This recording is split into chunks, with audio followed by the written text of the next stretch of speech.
Good. We're good? I'm asking 1 second.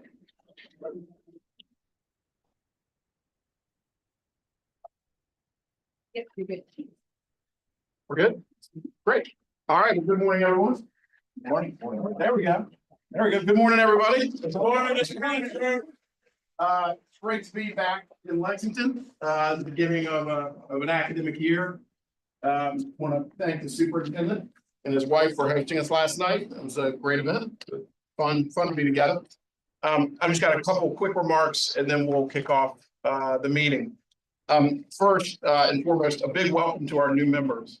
We got just a wonderful new group of folks who are joining us. Quentin Elliott, down at the end of the table. Class of '85, brother Rad of the superintendent. Yes, great to have you with us. Thank you. Bill Janis, wonderful graduate of the Institute, a former member of the House of Delegates. And for those of you who are going to participate in the Bill Janis games, yesterday we had a Walt Whitman quote. In his first meeting, and Teddy Gottwald had that on his card and won. So thank you for. I let you down. I should have mentioned Cicero. I had Cicero. I lost. Unfortunately, Clifford Foster is en route from Richmond and has been delayed by traffic and weather, but will be arriving momentarily. I'd also like to congratulate Kay Todd on her reappointment to the board. Kay's been just a wonderful member, and we're all just thrilled to have you back. And Cadet Chapman, first class president. Many of you will notice he is actually seated at the table today. State law requires all public colleges in Virginia to have a student ex officio member, non-voting member of the Board of Visitors. And we've done that in the past, but maybe not as vigorously as maybe we should have. So this year we're going to do it, I think, the way it's truly meant to be done. Cadet Chapman sits on 3 committees. Many of you will see him in the room, and I've told him that he should expect questions because he's here for a reason. He's here because we should have input directly, and you're probably going to be asked a lot of questions, and we're just thrilled to have you. Sounds good, sir. Thank you. Yeah. The other thing, though, that we have told him is that he is a student first. That if he has academic things going on, he is completely at free in his own discretion to not attend events as necessary. Thank you, sir. So welcome. Thank you. Quick note on schedule. You all obviously noticed we've tinkered with the schedule a little bit by having 3 meetings yesterday before the executive committee meeting. You'll see the schedule today is a little bit looser. There's more time for the meetings that we are going to have. I think it's important that we have time to talk about things in those committees that matter. And I don't want us rushed. And I also think it's important to have time, candidly, which we really never had before, what I'll call free time in between meetings throughout the day for board members to talk and have a chance to have offline discussions and that sort of thing. So I'll just ask you to think about it. Tell me, I'm not totally wedded to it, but give me feedback if you like this system or not. Lastly, to the committee chairs, one of the other things we've done to sort of make these meetings more efficient and effective, we'll have a consent calendar. You'll see this is the first time we've done that. If you see something on the consent calendar you want to discuss, it's not even a thing. It's not a vote. Any member of the board can pull anything off the consent calendar just by asking. So just let me or Bill Wyatt know. The idea is to not give short shrift to things that are more routine, but just to move the meeting along so that we can spend time discussing really the heart of the matter and the things we should be focused on and be more efficient. And with that, I have one last administrative point. Lunch today, there is an air conditioning problem in the CLE. Lunch is now in Moody Hall. And so we will be in Moody Hall for lunch. Dinner also. And dinner. Okay, great. And with that, I will turn it over to the superintendent for superintendent's report. Okay. Thank you, Mr. President. Welcome board members. Welcome new board members. Good to see you here, Cliff. All right. We've got a pretty full 2 days for the board members to go through a number of things. You're going to hear a lot from various different staff entities by way of institute executives for the most part. There will be a couple of others as we typically start the beginning of this academic year. We want to bring you up to date on how things have gone as we've gotten through the summer since the last meeting was in May, and then how we're proceeding into this academic year, which by all accounts has gotten off to a very good start. So I've got a series of slides that I'm going to talk through, and then we'll transition from my remarks into the various different staff entities. So following me will be Shannon and Joe to talk about how we ended the campaign and what we look like at the start of this academic year with the matriculation numbers that we achieved. So if we could go to the first slide. So just a couple of highlights from the summer, since we have not officially met the entirety of the board since May, although we've had a couple of other meetings in between. Just a couple of highlights. So this summer we hosted, working through Cadet Command, a JROTC camp of about 500 cadets with about 100 counselors here on post, to give them an opportunity, number one, to utilize the facilities here, the tremendous facilities here, and it offers us an opportunity to showcase VMI for potential college students. And so these young men and women came from across the Commonwealth, and they also, we had some from JROTC camps or JROTC programs, high school JROTC programs, both from the District of Columbia and Maryland as well, but the majority of them came from Virginia. It was a very good event. We got a lot of positive comments coming from the counselors about the facilities, about the proximity of the facilities, so that when the students were transitioning from the mess hall, for example, to go and work on their drill and ceremony, the parade grounds are right here. To go transition from barracks up to do some type of physical training or physical activity across posts, the proximity is just quite good. They hosted or had these camps at other colleges, but the feedback that we got from them was by far that they really enjoyed the quality of the facilities, the setup, and their ability to manage their program in a way that was useful to them. So that was a good news story for the Institute. I took a trip to Taiwan at the request of one of our VMI alum who runs the it's called ROCMA, the Republic of China Military Academy. And what this military academy is number one, it's a military academy where they train Taiwanese students who ultimately will go into the military. But it also is kind of a feeder for not only VMI, but the other senior military colleges, as well as some of the federal service academies, where some of the best and brightest from out of ROCMA will compete and get selected to come to the United States and go to either a senior military college or federal service academy. And so they were recognizing, I think, their 30-year celebration. Myself and the president of North Georgia, which is a senior military college, we were invited to attend and to participate in the ceremony. Got an opportunity to meet the president of Taiwan, who was also in attendance, and just watch the professionalism of these young men and women and how such a high quality they are, and how it extends to when they come to VMI. We get some young men and women who are very much prepared to go through our rat line and go through the 4 years of experience. I also got an opportunity to spend time with some of our alums. So we have a chapter over there, and had the opportunity to spend some time in Taipei with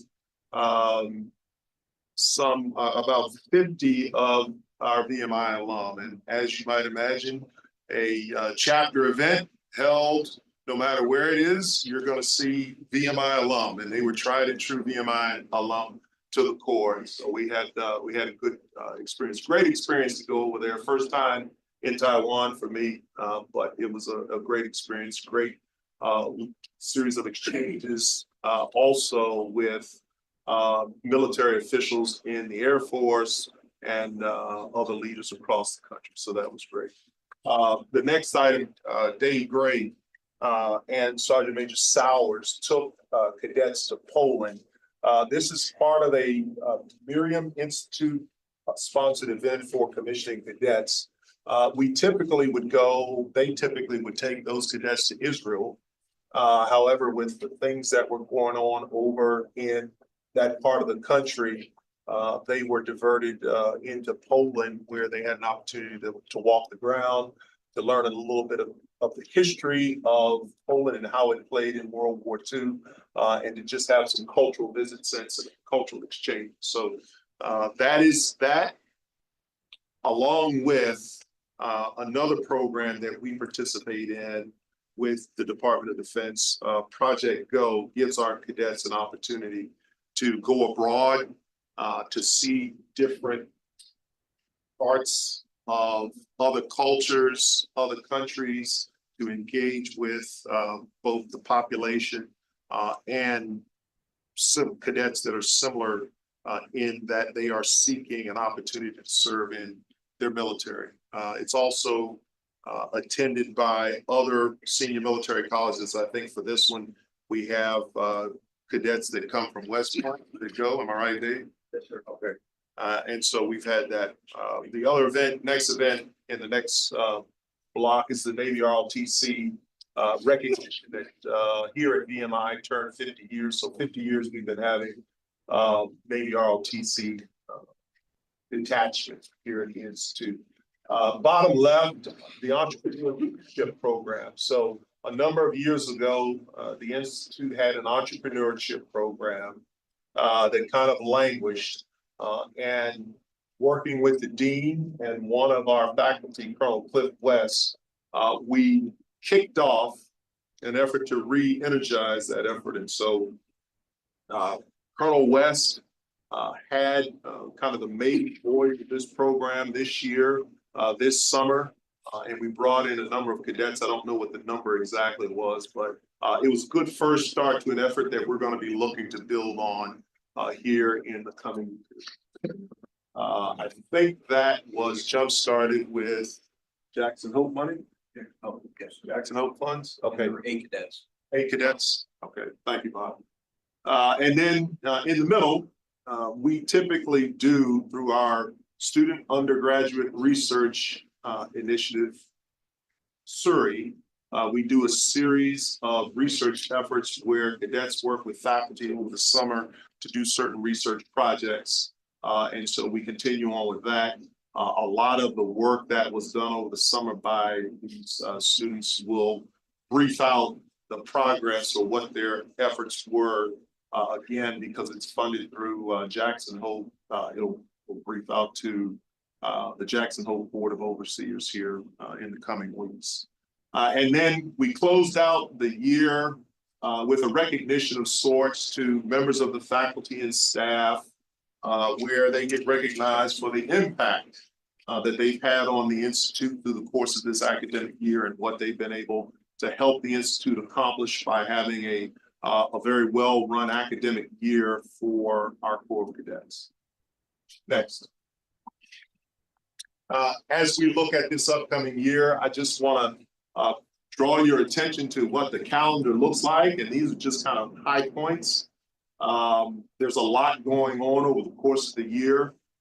Everything from activities involving the Corps to leadership conferences, to sporting events, and to opportunities where alumni can come and reunite and be a part of the activities that go on here over the year on post. In September, the 4th of September, one highlight I'd like to bring to your attention is that for our convocation, we had Admiral Jim Stavridis, retired Admiral Jim Stavridis, who is a former Supreme Allied Commander for Europe, or SAC-EUR. He came and spoke to the entire Corps, talked a little bit about leadership. He gave an impressive briefing about just kind of the strategic challenges across the globe, but particularly in the 2 AORs that he commanded, areas of responsibility. Number one, the European theater, and then the Southern Command Theater, where he's Southcom Commander as well as the Supreme Allied Commander for Europe. Well attended, a lot of great feedback. There was a Q&A session that took place over in the Marshall Center, Hall of Valor, where cadets and some faculty had an opportunity to ask some questions of the Admiral. And all in all, it was a very impressive event. We've got upcoming AMCUS, which we're going to host here on Post, which is the name of the event is escaping me, but essentially it's mostly all senior military colleges and or schools like New Mexico Military Academy will come and participate in the event. And so we're fortunate and look forward to hosting that event here at the Institute. If I shift over to October, you'll see on the 3rd, we have a debate that is being organized by the Steamboat Institute. There's a flyer in front of you, I believe.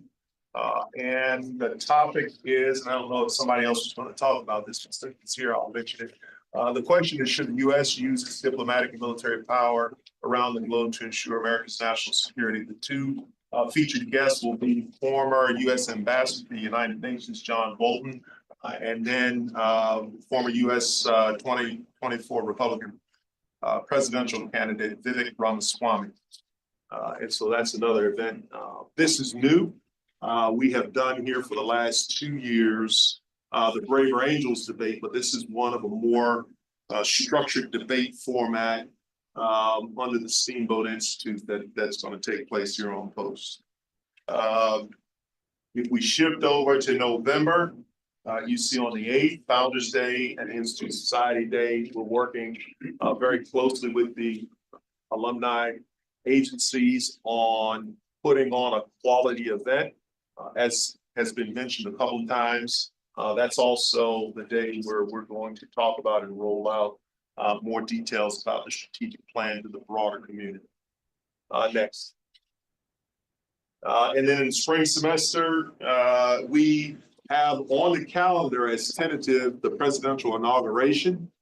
Typically, requests are put in for the possibility that the Corps of Cadets would march in the inauguration parade. We've not gotten feedback as to whether or not the Corps will be invited to do that, but we put it in there as a placeholder in the event that it does happen. I shift to February, and you see on the 11th of February, the legislative reception, which is held in Richmond. That typically is a event that gives legislators and people from the administration an opportunity to come to meet with cadets, meet with alumni, meet with faculty and staff who will attend that event. And this is what, third year since COVID that we've done this? Third year since COVID that we've hosted the legislative reception. So we're looking to do that again this year and excited about that opportunity. And then last, I'll just shift to the end of the year and the sequence of events that are scheduled to occur at the end of the year. So every year, over a period of about 2 to 3 days after exams are completed, cadets will come back, and there's a series of events that we have that are going on. So first, or probably the most monumental to the Institute is the Memorial Day Parade that occurs on the 15th of May, which is traditionally New Market Day.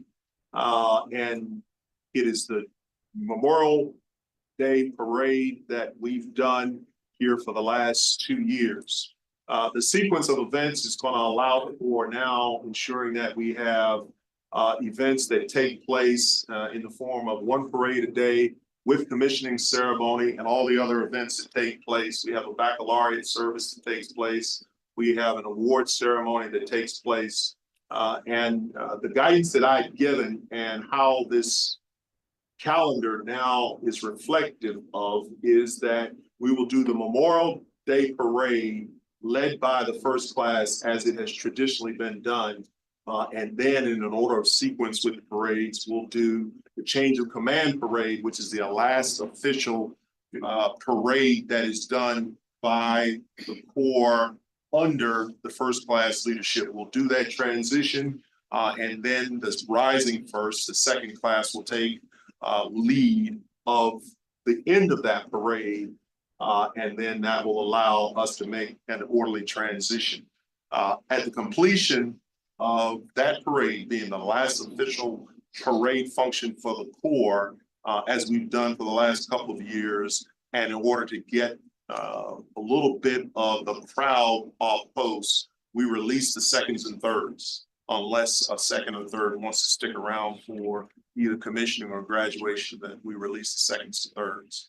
Once the seconds and thirds have turned in their weapons and cleared barracks, then only fourth class and first class are in barracks. And then the next day, we have the graduation commencement ceremony that begins roughly about 10 o'clock on the 17th.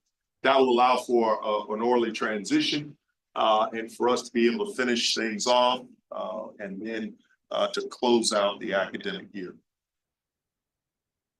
Next, over the last couple of years, there's been a lot of interest in speakers that come to the Institute. And so I wanted to highlight for you just the vast number of speakers that come to the Institute that speak on a whole lot of different areas. And as you might imagine, there's a wide range of topics. You see a graph that depicts those numbers in terms of percentages.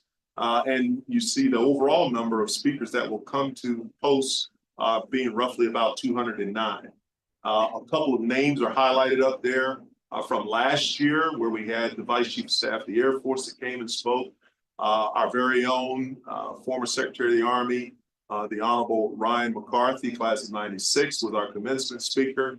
The Chief of Chaplains, William Green, came and spoke. The Governor came and spoke to the Corps of Cadets and attended the parade.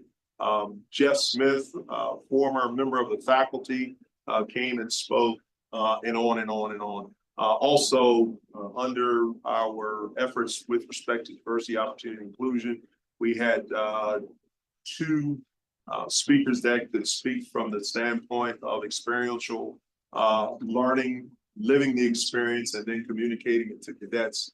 Ms. Stephanie Easter, who was a former Assistant Secretary of the Army for Research, Development, and Acquisition, and then Raven Solomon, who talked about generational differences as a part of the program to our annual requirement to provide some type of training to the faculty and the staff. And so that's a summary of the amount of speakers that we have that attend our throughout the year. I want to show you real quickly a new video that was produced by Communications and Marketing that just highlights the events of matriculation and the events leading into Hell Week. If you recall, last year we had one that was built around the narration of our regimental commander from last year, Cadet Mark Shelton, now Lieutenant Mark Shelton. This year, with a new video, it's built around the message that was conveyed to the incoming rap mask by our new Commandant, Lee Havard. So if you go ahead and run it, Bill. I'm sorry.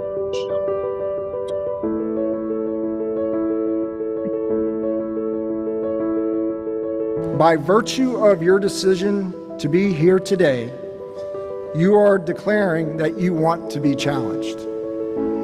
And I promise you that a challenge is what you will get. You are telling us that you desire to be pushed to your limits in every area of discipline, academics, fitness, military bearing, and selfless service to others. That you don't want to be doing what your peers are doing. You want to be part of something very special at a place that is no ordinary college and among people who want no ordinary life. The coming days will challenge you both mentally and physically. You will experience more failure than success in the eyes of your cadet cadre over this period. But understand, there is purpose behind each task and responsibility you complete over the next 7 days. Focus on what the standard of performance is and give your best effort to achieve that standard. For some among you, reaching standards as individuals will be easier and more natural than others. However, the first class will evaluate your success in the rat line as a collective. Come on, Ben! Come on, hey, 3. Individual proficiency is a forward step, but not the goal. The expected performance level in the rat line is for every member of the class to achieve the standard. So, how do you successfully navigate the rat line? Well, you will not successfully do it alone. First, you need to be a willing and committed teammate. My second piece of advice is to anchor around the why you came to VMI. Your motivation and your spirit will be tested in the days ahead. When that occurs, focus on your why and recalibrate towards achieving your goal. You can tackle this hurdle. You best accomplish this level of resiliency by going all in, to give your best effort each day, to take and internalize the feedback cadet cadre gives you, and to strive to be better the next day than you were the day before. Always look forward, never back.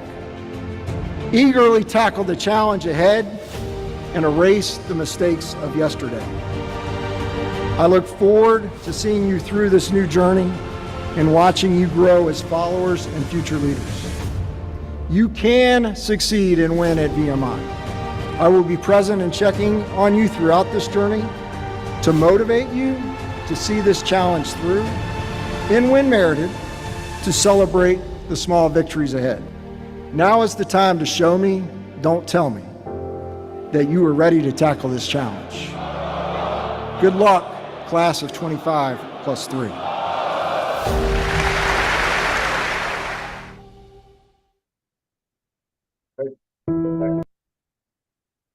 So real quick, on matriculation, and again, Shannon and Joe will go into much more detail about, what we look like as far as the details of our numbers. So, on the 17th of August, we had 498 new cadets matriculate, 86 of whom are women. That number of women in the RAT mass is the second highest in VMI's history.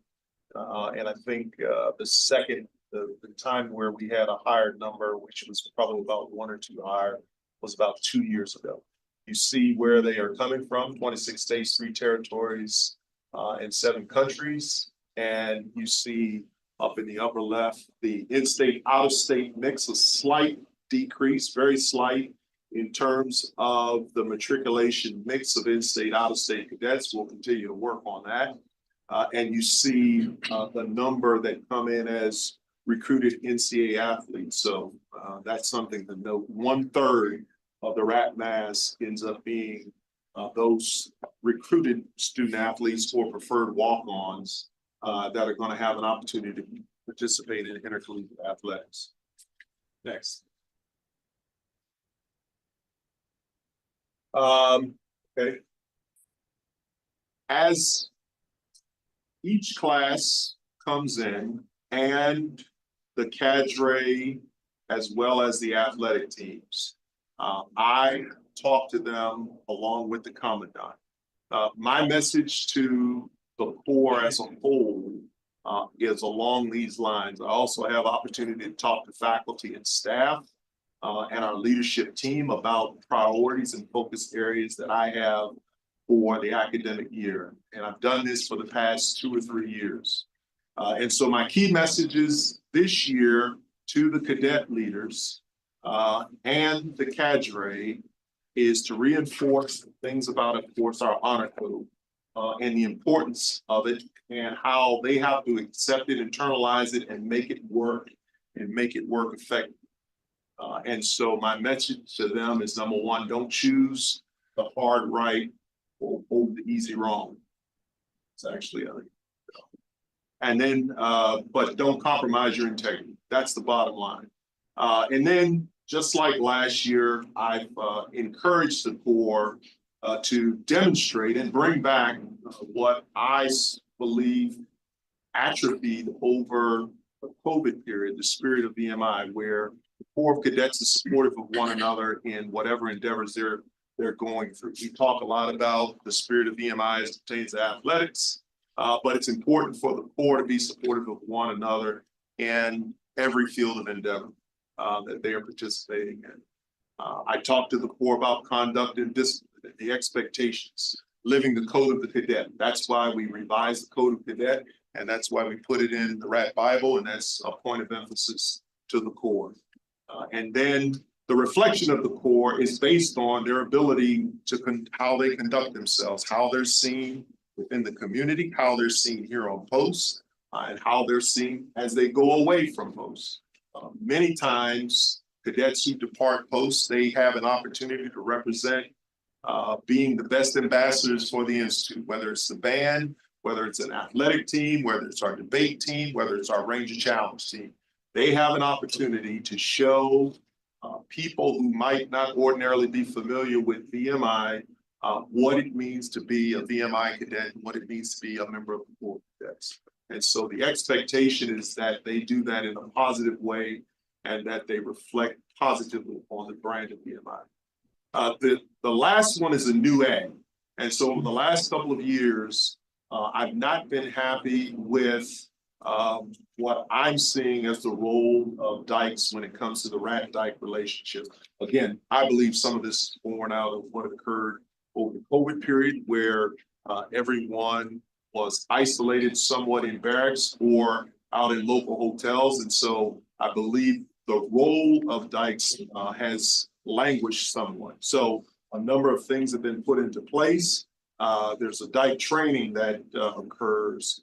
And then there's a reinforcing message that I give, as well as the Commandant, about the role of dykes. I don't want to see rats that are coming to me from a disciplinary standpoint, and then I ask them what their interaction has been with their dykes, and I'm told, well, you know, my dyke told me, well, I don't need to come and do rat duties, or my dyke told me I didn't need to show up in their room, because that misses the point of what it means to be a dyke. The point of being a dyke is you're the one with the experience, you're the one who understands best how the Institute runs, and it's your responsibility. If you have no other leadership responsibility, you have the leadership of at least one, maybe two cadets who are junior to you, who have the least amount of experience to help them navigate through the Institute and be successful. And then on the right side, you see just focus that I've communicated to our leadership team. One is for Dallas Clark and his team to conduct an analysis on the affordability so that we understand what position we are in as an institute when it comes to the affordability of VMI for students both in-state and out-of-state, and then developing a set of options on how we control tuition costs. The second was for the dean on laying out a set of options for decision on what we will do or what we can do with fifth-year cadets. We are somewhat out of alignment, certainly from the perspective of how we create an opportunity for some of our students here to continue on through their fifth year with the goal in mind of graduating. And then the third is for our strategic enrollment management team, which is to continue to focus on meeting or exceeding our admissions goals for the 24-25 cycle. This is how we're organized for this year. No changes to the organization of the Institute. I will highlight that there are new people in certain positions. And so if you go back to 2020, roughly about, there was an organizational change with the creation of the Chief Diversity Officer. And that position was originally put on the line as one of the Institute execs. That was changed back in probably 2021 to when Brianna came on board as the new Chief Diversity Officer. This year, obviously, having briefed the board last year about the organizational change and the creation of a position for the assistant to the superintendent for strategic enrollment management, there's no change this year. We just have identified and through the selection process that Shannon Escom is now our assistant superintendent for strategic enrollment management. Okay. The colors in red reflect the institute executives, and that's the small group of leaders that I typically counsel with on various different matters of the institute to make sure that we're getting after the right things that we need to be focused on, both in the area of academics, military life, our finances, and our intercollegiate athletics. Next. So, new leaders on the institute staff. I talked about, and you heard from Lee Havard, class of 1990, who's our commandant. Lee got here, I believe, on the first week of June to get immersed in his role and responsibilities as the commandant, to meet the staff and get prepared for what took place on our matriculation. And so Lee is off and running. I have a fair amount of interaction with the commandant, as you would expect, where he keeps me informed on what's going on with the Corps. I've communicated to him my guidance and intent for this academic year, and things are off and running well.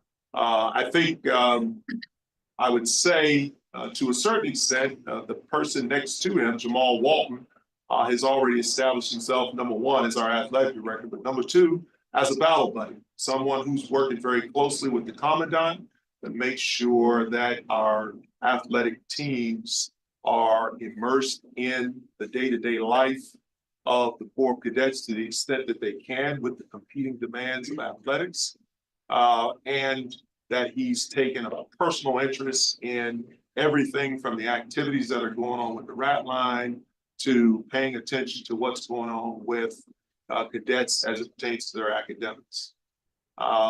Shannon Escom, I mentioned earlier, and you all have heard from Shannon for a couple of years now. She's now the strategic enrollment management assistant to the superintendent.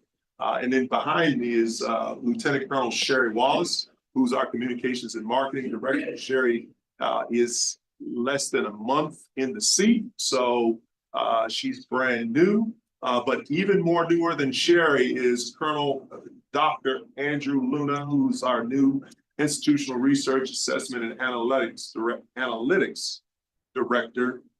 And Dr. Luna is going to be, he comes to us with a wealth of experience, first of all, most recently from Austin Peay University, but also he has a great amount of experience in ushering colleges and universities through the accreditation process. So we're going to count on him, and we're going to put in work very early on as we begin our efforts to get ready for our accreditation that will take place over the 26-27 period. Next. Just want to touch real quickly on some communication that has come out of the administration through the Attorney General's office. And so the Attorney General has taken a look at some of the policies and procedures that exist. This was on the heels of the events that took place last year with student protests. And as a result of his review, he provided to colleges and universities and spoke to colleges and universities during one of the council president's meetings. Some guidance on what policy should reflect with respect to what can be done in the event that protests, some of them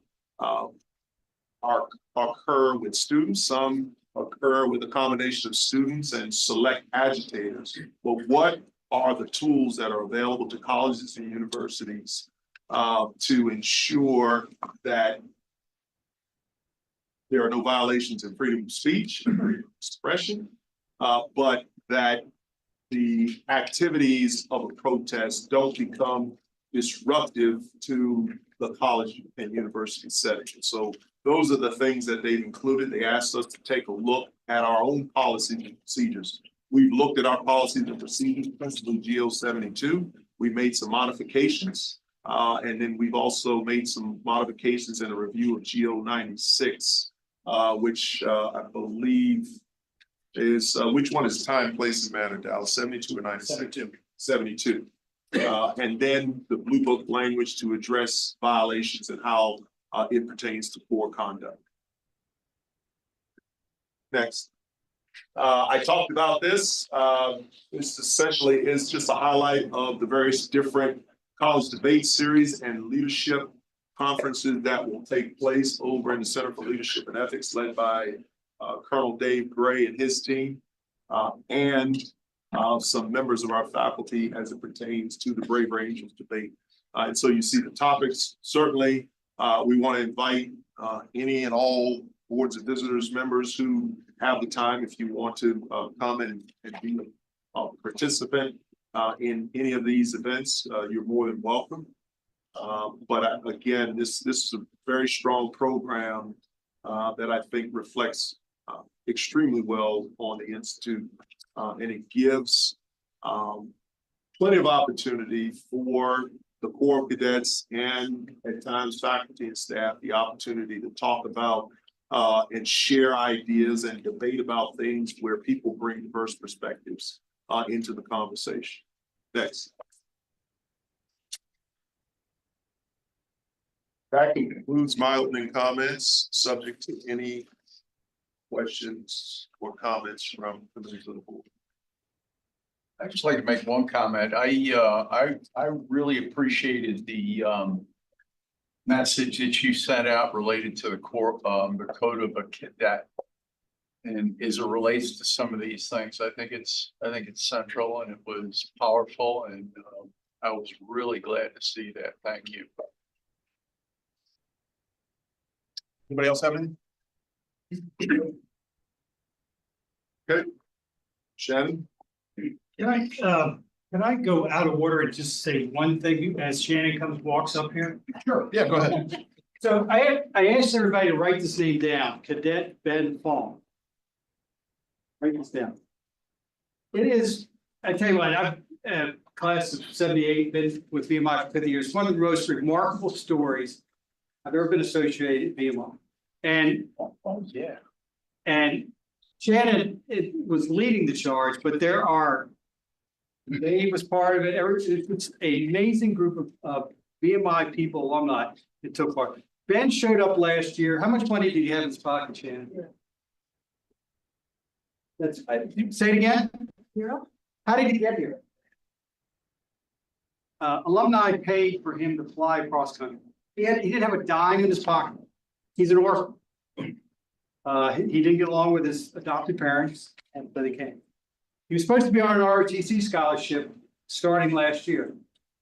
What happened, Shannon? We could not get past medical the first round, or second, or perhaps third. So basically, don't ask the question unless you want to hear the answer. He was here on VMI's freedom. He got baptized, right, Chaplain? Got baptized. And then finally, May, is that right? In May, he was awarded an ROTC scholarship. He's got a cliff lip. He's just an amazing guy. And if you have 30 seconds ever just to go to barracks and try to find him. But the reason why Shannon was leading the charge, there were a lot of people, but without her support and Joe's team, this guy probably most schools would send him home. So my hats off to Shannon and everybody. And there's a lot of, and Dave can talk about a lot of alumni that supported, but it's just an amazing story of the spirit of being one. Anyway, story. Well, hard to put that. Shannon, you may need to move up a little bit so they can hear you. I will. Actually, Joe's gonna go first. Okay. So I'm gonna let him just lead the way with the admissions numbers, so Yeah. I'll let you take charge. Yeah. Yeah, morning, everyone. We'll jump right in. We just concluded bringing in the class of 28. We're already a month and a half into working towards sitting the class of 29.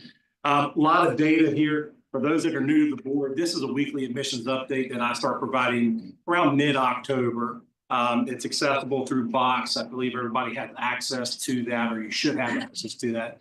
But basically, it breaks down the entire admissions funnel from the very top in terms of how somebody enters and the total number of names all the way down to who matriculates. And then we also compared to where we're at in each stage of the funnel to the previous year, and then some steps of the funnel the previous 2-3 years. So I don't want to go through everything. I think that ultimately the end goal was to seat 495 or bring in 495 RAC, and we were able to bring in 498. But I do want to highlight some key data points on the admissions funnel slide that are a result of some of the changes that we've made here at VMI within the admissions office. So the first thing I want to do is point your attention to the second row, total first year and transfer increase. Last year, we ended the cycle at 13,427. And I think some of you that have been on the board for a while know that historically, that inquiry number is around 17,500, 18,000. Some years it's been as high as 20,000. For those that are relatively new, what that means is through some interaction with our office or with an alumnus, alumna, a faculty member, whomever, an individual has entered the funnel and has raised their hand and they've said, I want to know more about VMI, right? So we kind of got them on the hook. This year, we ended the cycle at 17,619. That's a 31% increase. So a lot of positive energy there. Moving down to the middle of the admissions funnel in terms of applications submitted. As many as you know, we joined the Common App last year. We're entering our second year. We ended last year's cycle at 1,221 submitted applications. We ended this year's cycle at 2,128. That's a 74% increase. To put that into perspective in terms of how chaotic this cycle has been, and I know Shannon's going to talk about the FAFSA and all that. You add the Common App. The average first year increase for a 4-year public institution of higher education, that increase is 15%. We increased by 74% in year one. So that's a positive thing. We're increasing access to apply and making it easier to apply, not changing the standards, but making it the VMI application easier to complete and more accessible. Breaking that down a little bit further, and I'll talk more about this later. With the applications that we received, about 3/4 were from the Common App. That's 1,613. And we did see a 55% increase in applications from Virginia residents. And we saw a 90% increase in applications from students out of state. Going down to the end, I know General Wins briefed you earlier that 17% of this year's RAC class are women, which is fantastic. The second highest, or the first highest was 87, so we were almost there. We'll continue to do work in that space and continue to improve. But the 498 RAS that matriculated in August, just to give you some data points about that. 32% of matriculants apply through the Common App, because this is something that we're working through in our office to further bring down the acceptance rate and to make improvements on yield.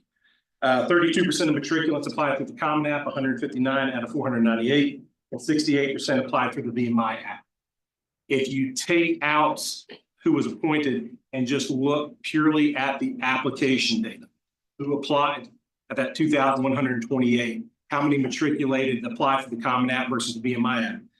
61% of apps submitted through the VMI app actually matriculated. Do you attribute that to familiarity with VMI and that they were more comfortable instead of doing the Common App? They were just more comfortable with going, I guess, is it the old way through the website? It is. It's not the old application. It's one click. There's not a 10-page document to know how to complete the app. I think some of the momentum that we received there, we were probably assisted by West Point adding the Common App this past cycle. And so when you're applying to a school through the Common App, it's as easy as checking a box. And you can submit your application up to 20 schools. So what we're trying to work through right now through a joint effort with the Applied Math Department is of those that cancel before deposit. And I'll get a little bit deeper into this in another slide, is what can we learn about those that didn't matriculate and didn't deposit that give us a better predictor of their unlikeliness to matriculate for this next class. So we can further reduce the acceptance rate. We were at 81 last year. We're at 72% for this cycle, and then bring yield back up to more historical norms. 10% of applications submitted through the Common App matriculated. So if you're looking at the app submitted, not necessarily who was appointed, and then 61% through the VMI. Any other questions? Sir. You've referenced it twice, but I'm not sure I caught what the answer was. Talked about the higher acceptance rate in the 70s, where historically it looks like it's been the mid 50s. So what are you doing to actually bring that number back down? So historically it has been in the 50s, but that's been on an upward trend for the last 10 years. And so the year prior to my arrival, I believe it was 71%, 72%. Last year it was 81%. So what we've done is we've brought that back down to 72%. And so is there a goal? Yes, we want to get back into the 50s. And I think when we get to the second to last slide, we look at projections, and that's sort of a dynamic document. My projections that I present to the board are dynamic other than the matriculant number, because those goals never stay the same. But based on what we're seeing and what trends are happening in higher ed, we make adjustments. We want to try to get that back down to the 50s and then bring yield back up into close to 50% as possible. And it actually looked like the incoming class, but it doesn't look like you just let in anyone, because it was, 50% of the incoming class was the top half of their class. And I think 30+% was in the top quartile and so forth. So how do you move the needle without making it so hard that we end up just accepting that many or fewer students? This year, we intended this year to be a baseline year because of all the new improvements that we've made and things that we've added. I don't want to speak for Shannon, but I would say that we really haven't been able to establish this year as a baseline with all the curveballs that we've been thrown from the Department of Ed, with things happening with the state and whatnot like that. So you'll see here in a little bit when we talk about the cancellation data, I think I can answer your question a little bit more thoroughly. And kind of the work that we're doing with applied math to take a data-driven approach to dropping the acceptance rate back to more historic norms, as well as bringing the yield rate back up. Joe, with the application submitted, when was the last time we saw numbers that high? This is the highest number within the last 10 years. I think it's been 11, 12 years. Is the common application customizable in any facet to kind of ask some questions that are specific to VMI, like musical experience? Yes. So there are a standard set of questions that every school on the Common App they have to ask. We have customized questions to basically make the Common App, other than a few verbiage discrepancies, the same as the VMI application. Thank you. Next slide, please. All right. So looking at the, in a sense, the class profile, I don't want to go through all of this, but I do want to highlight a few key demographic things, attributes. So looking over on the left-hand side with admissions data, you can see that the average high school GPA for first-time freshmen is a 3.6.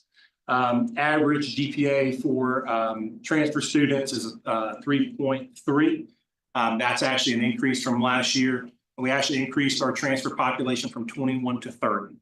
So we did a lot of work in that space and with strategic communication and reaching out there.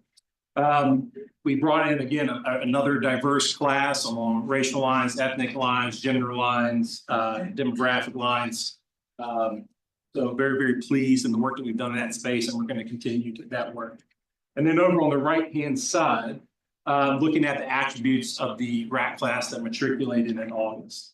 I don't want to go through everything, but what you can see is 38% attended STP. That's huge. That's an increase from last year.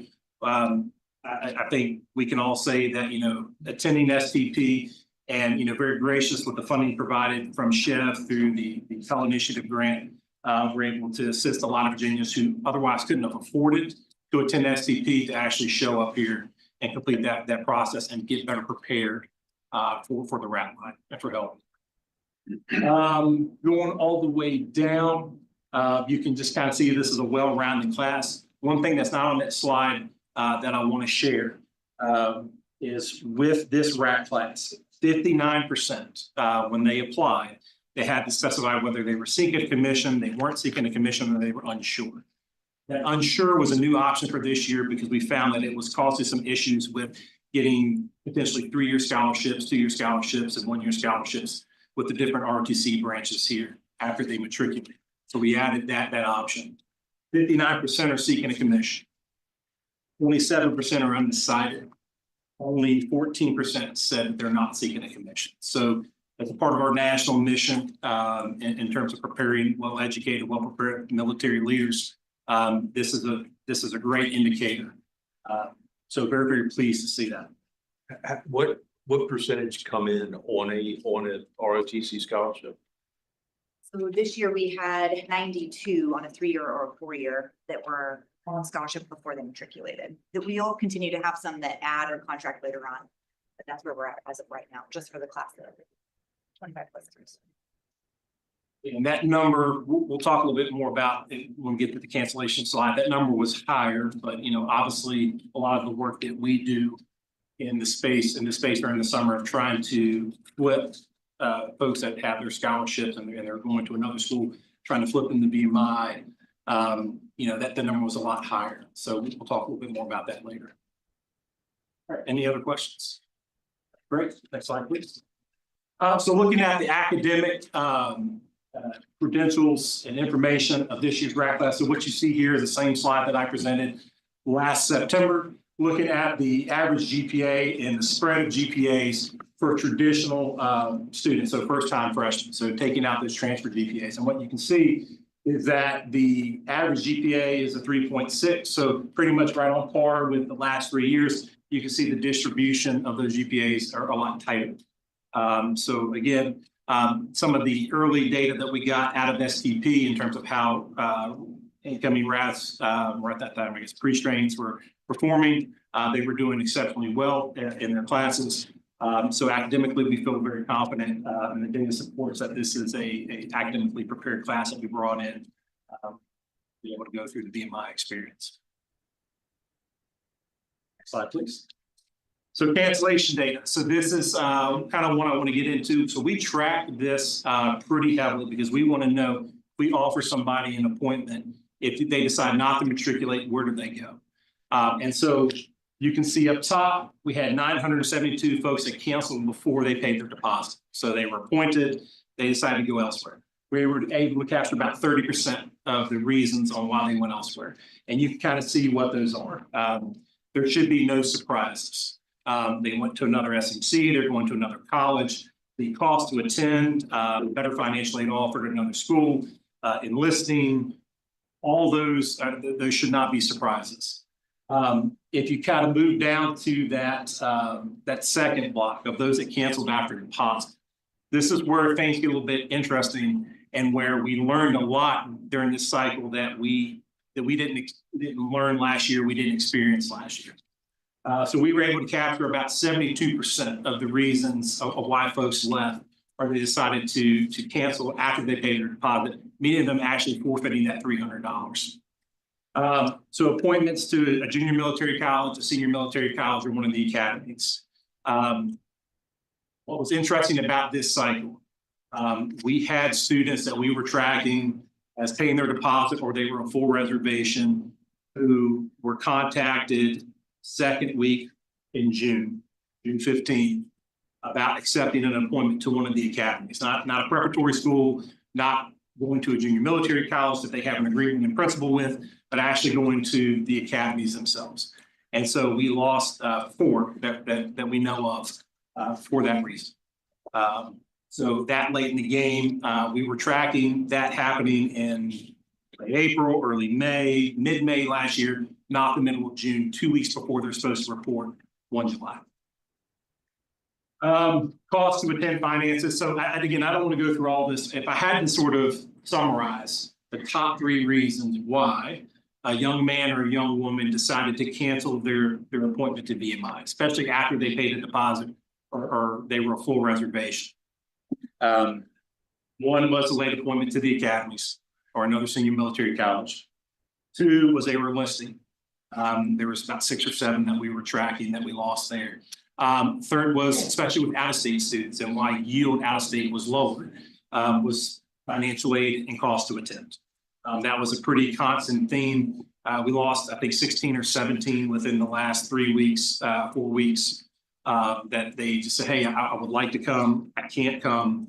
And, Shannon and I worked that pretty closely. My team worked it with her if I wasn't available. We were on the phone every single day. And it was just one of those things.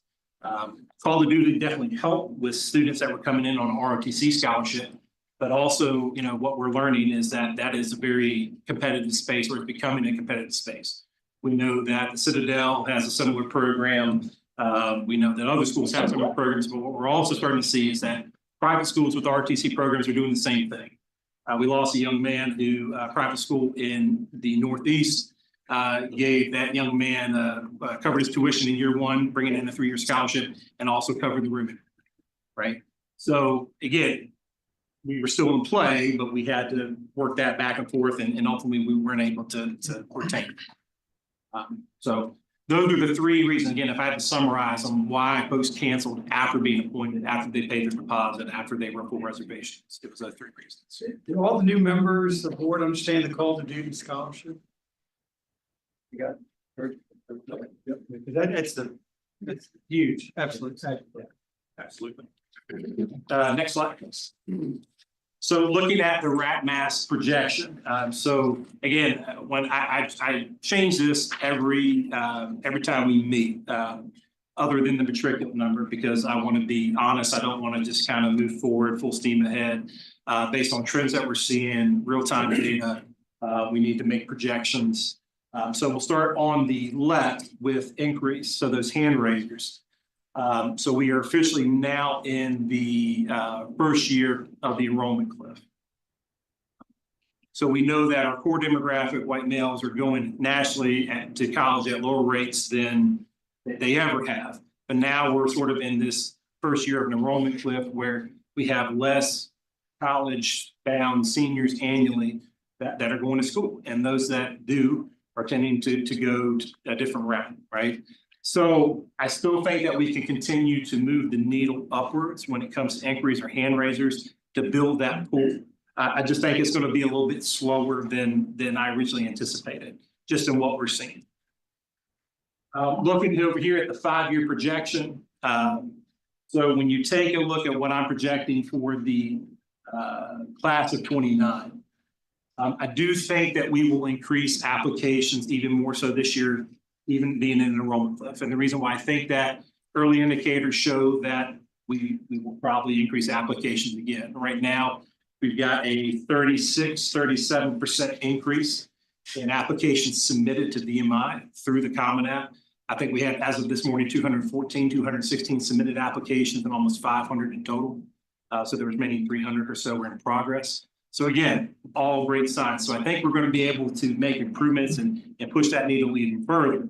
And our hope is the work that we're doing with the applied math department and Colonel David in terms of learning more about those cancellation before deposits. What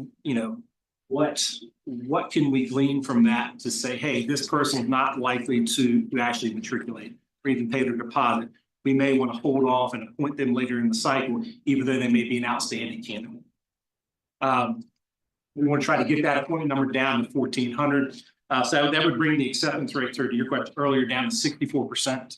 And then hopefully bringing that yield back up as we inch more towards historic norms. Ultimately, with the class of 2031, we want to try to bring in our goal that we will achieve is bringing in 550 RAGs. Bringing that acceptance rate down to 58% and bringing yield back up. Yes, sir. Joe and General, do we have room for 550 rats? What's our cap? I think the number we typically track somewhere around 539 is what I was told in terms of barracks. But I've asked Dallas and his team to do kind of a space utilization barracks capacity study to just kind of lay out areas where we might be able to capture additional room space that was kind of moved away when we brought some office space in. And then there's some other areas with activities that take place in barracks that we might be able to create some additional room space. And I think we stand poised to be able to hit that goal. I mean, it's going to be tough sledding, all right? I mean, we're not immune from what's happening nationally. There's a lot of folks competing for a smaller group of students, but I feel we're in a good position. We've done a lot of work in enhancing our strategic partnerships. Right now, we're the only senior military college that sponsors JLab. For those that are new, JLab is the leadership and academic competition that's sponsored by the United States Army that's held in Washington, D.C. every year. We get contact information from all participants, as well as, I don't want to publicly say this, but we get a pretty hefty amount of contact information from kids that participate in JROTC around the country, not just with the Army, but Navy, Marine Corps, even Space Force, right? In terms of, so that's a strategic partnership that is proving to be very fruitful, and we want to maintain that and continue with that. We have a strong ground game, and big thanks to and support from alumni and be able to get out. I mean, as I said earlier, we had 397 recruiting events. We executed those. When you factor cadet furlough recruiting from last year at 122, we were right about 500 recruiting events around the country, and even internationally last year. So for a school of our size and a class that we're trying to bring in annually, I think that's a good number, and that's our goal for this year as well, being at 350 to 400 range, getting 100 to 150 high school visits from cadets during furlough recruiting as well. And you, just to clarify on your question, so what I was really describing was forced student capacity, and obviously we've done other creative things where perhaps if we had a large influx of grads, some might go on the third stoop, you know, we've got that fifth stoop area, because as you go through classes, you know, they get thinner as they get closer to the class. One of the unfortunate ones who lived on a third student that year. I can tell you that's not a lot of fun. So we liked it. Sir. What do we see in the last few years in terms of from rat year to first class year, what the attrition is about? So I knew you were gonna ask that, and of course, I left it on my desk. I will tell you right now, the commandant and I are tracking the exact same numbers, which is very exciting. So as of yesterday, 5.4%, sir, attrition. 5.6, we did medical furlough. Okay, so 5.6. So last year, if I'm looking at just census data, so this is just from the rat class, from the day they signed the book until the day of census, we lost 26 rats. We were at 24 this year. So I can't go back farther than that off the top of my head, sir, but I can get that to you. But we are showing to, you know, kind of come down a little bit 5 to 6%, right in there. as of right now. Okay, all right.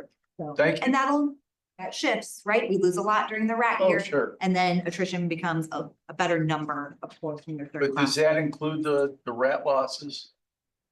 That is the route. That is just. That's the rat loss. That's just the rat loss. That's from showing up Yep. with census day, Correct. which is the last day after. The when? Census day is the last day after our bad.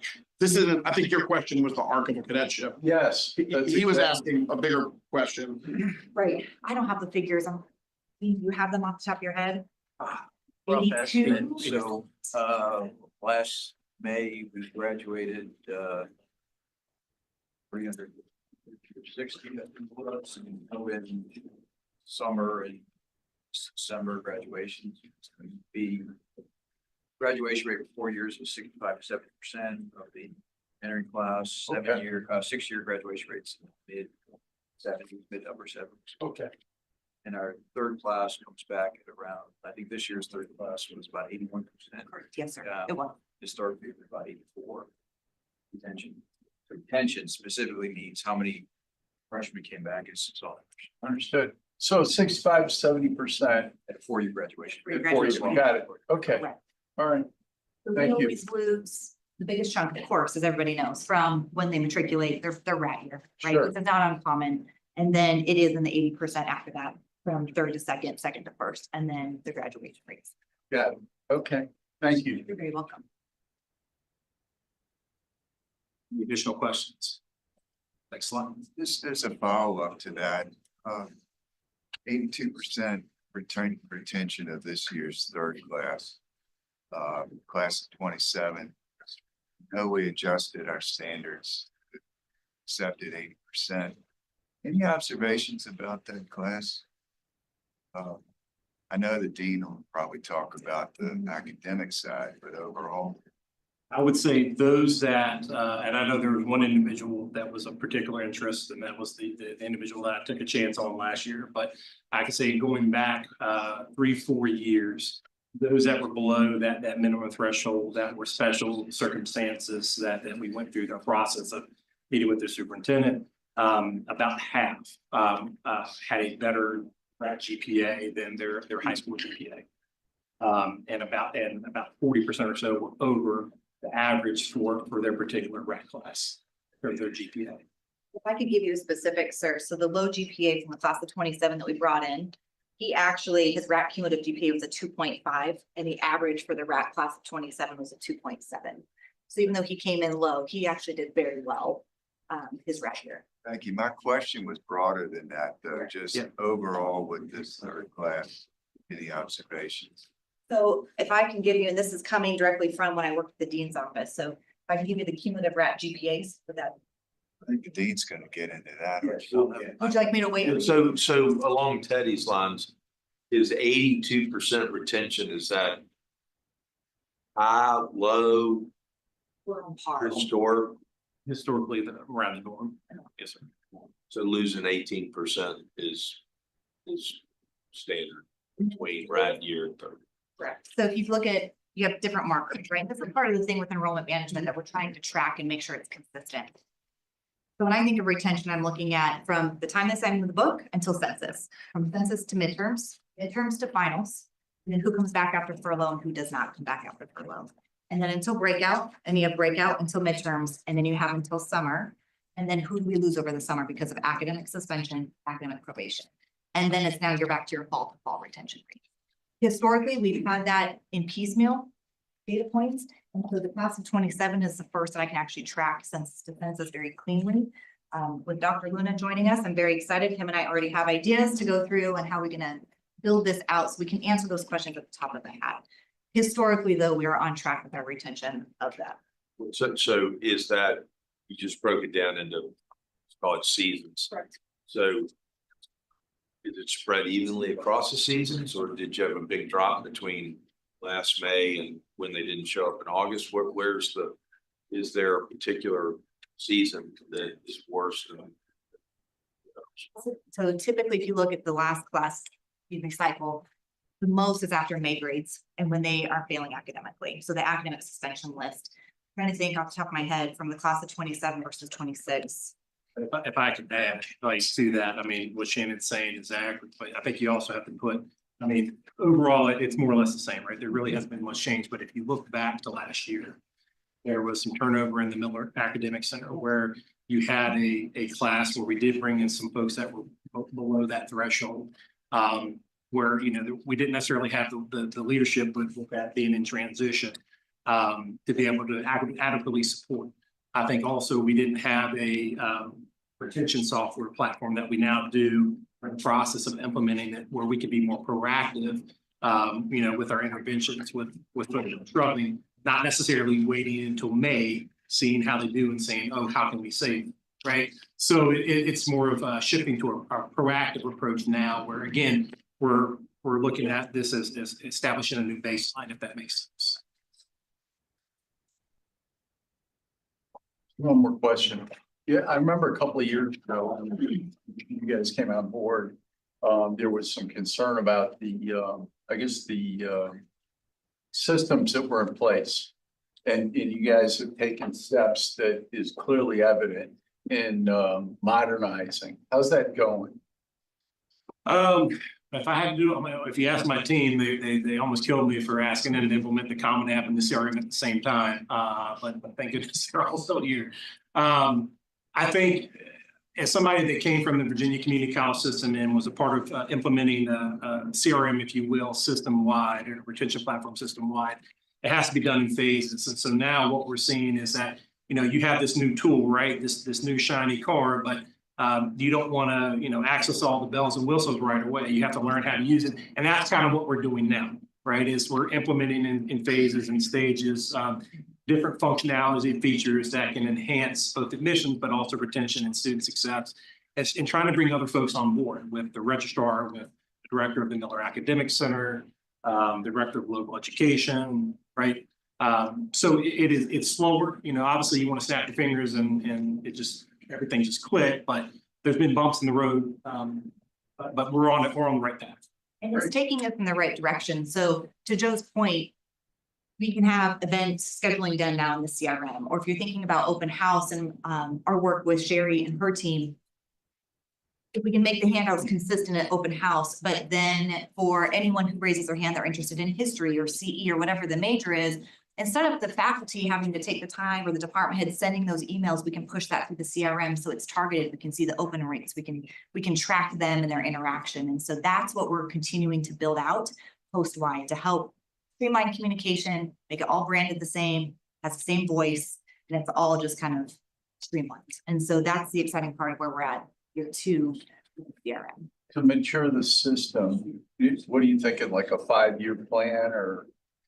I would say, the CRM that we have, it's primarily an admission CRM, but it really can encompass the entire student life cycle. And so I think at least full implementation on the admission side, it's probably going to be 3 years. Okay. As we kind of move through that, we bring more folks on board where they can see how it can make their life easier, how we can be more intrusive in terms of our interactions, how we can be more creative. I would like to ultimately have most of the post community utilize it or involved in some way, shape, or form. But I would say probably 5 years, but for full implementation with admissions 3. Any other questions? All right, just the last slide. I don't want to go over, but this just is sort of what we do over the course of a year, right? So there are certain times where we're recruiting, and you can see those events in yellow. You can see there are things that are happening in the state of Virginia, and they're happening here on posts that are in red. And then a lot of the call campaigns, communication campaigns that are in gray. This is kind of over the course of a year what we do in admissions. It's a 12-month out of the year job. We've already appointed 2 kids for the class of 29, working through that. It never stops.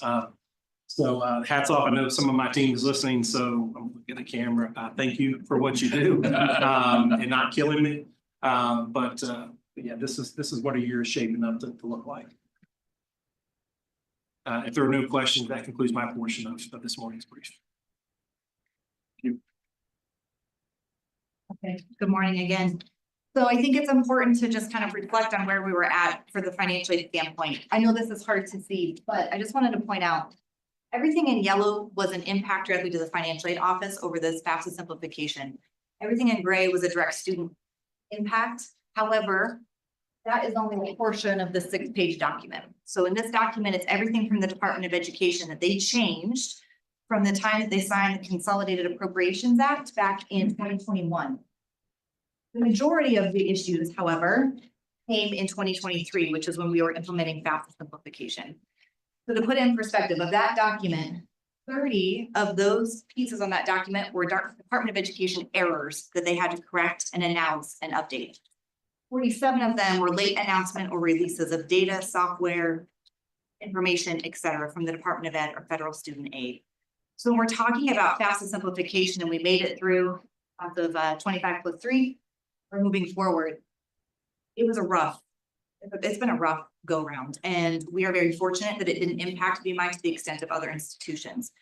But some of the things I just want to point out, if you're a student and you completed your FAFSA, not only did it open late and it was delayed, you probably couldn't get in, or if you didn't have a social, you didn't have a workaround for that. They reprocessed your FAFSA 2, 3, 4, maybe 5 times. We awarded your financial aid in April and you were selected for verification in late July.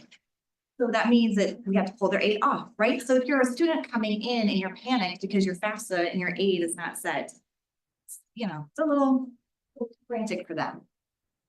Some of this though is also for our office, where we do not have functionality still going into the next academic year. And so I'm going to talk about that on where we're going. Michelle, will you please? So as of right now, FAFSA is delayed until December 1, so it's already pushed back 2 months. They're going to do the same thing that they did before, where it's going to be a slow rollout.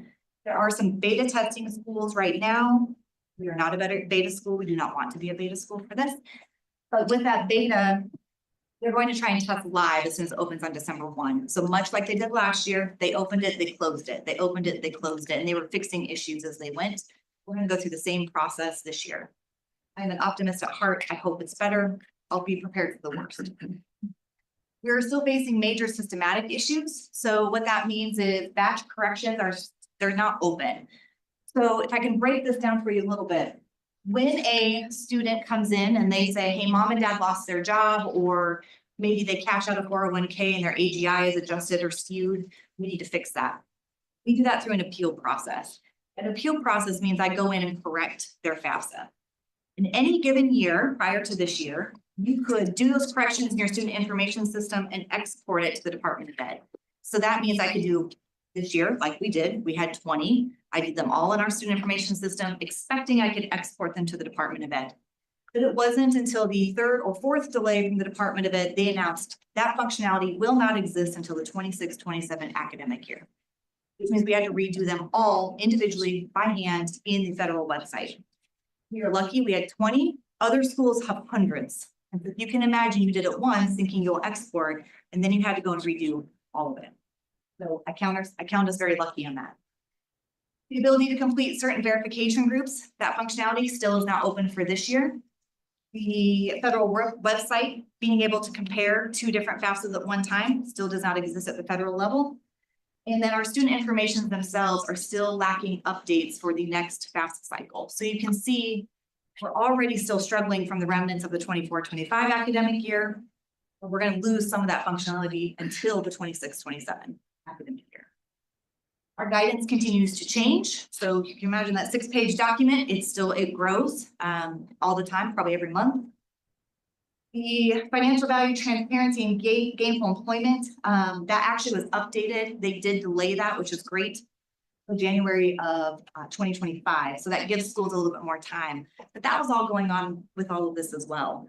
So now, if I can paint that picture, that report is several hundred hours probably worth of work. That opens December 1. Schools want to get their financial aid offices or offers out as soon as possible to help hit enrollment goals. And now you have this huge report still due January 15th. So it's not just the FAFSA, it's all of the other pieces that go with the FAFSA form itself. So our plan at VMI, because we always have a plan, is we will have the system set up regardless. We will roll with the punches like we did last year. We'll be as ready to go as we absolutely can, and we'll adjust as we go through the cycle. So when we talked about the changes to FAFSA, so you have the FAFSA form itself that was simplified, you have the formula behind it, the math behind all of it that changed, and then you also had all of the federal websites and systems to go with it. When you're looking with the changes from the EFC to the SAI calculation, so the math behind the formula. From our current core, so anyone in the returning core, this does not include any of our RATs, this is what it shaped up to be. So 154 were receiving less financial aid at an average of about $7,900. It is broken down for you by class, by residency, so you can kind of see what that looks like overall. Those who got more aid, 101. Average more is 5,100. And then those who were flat, 323. So the majority we lucked out because they were flat. That is in large part due to merit, that is to athletics and ROTC. So the reason why we were able to have so many in that realm is because they had other aid that offset that. Now, to be clear, when I'm saying more aid, I'm talking specifically grants and scholarships. This is not loans, this is not anything. This is grants and scholarships. Any questions about?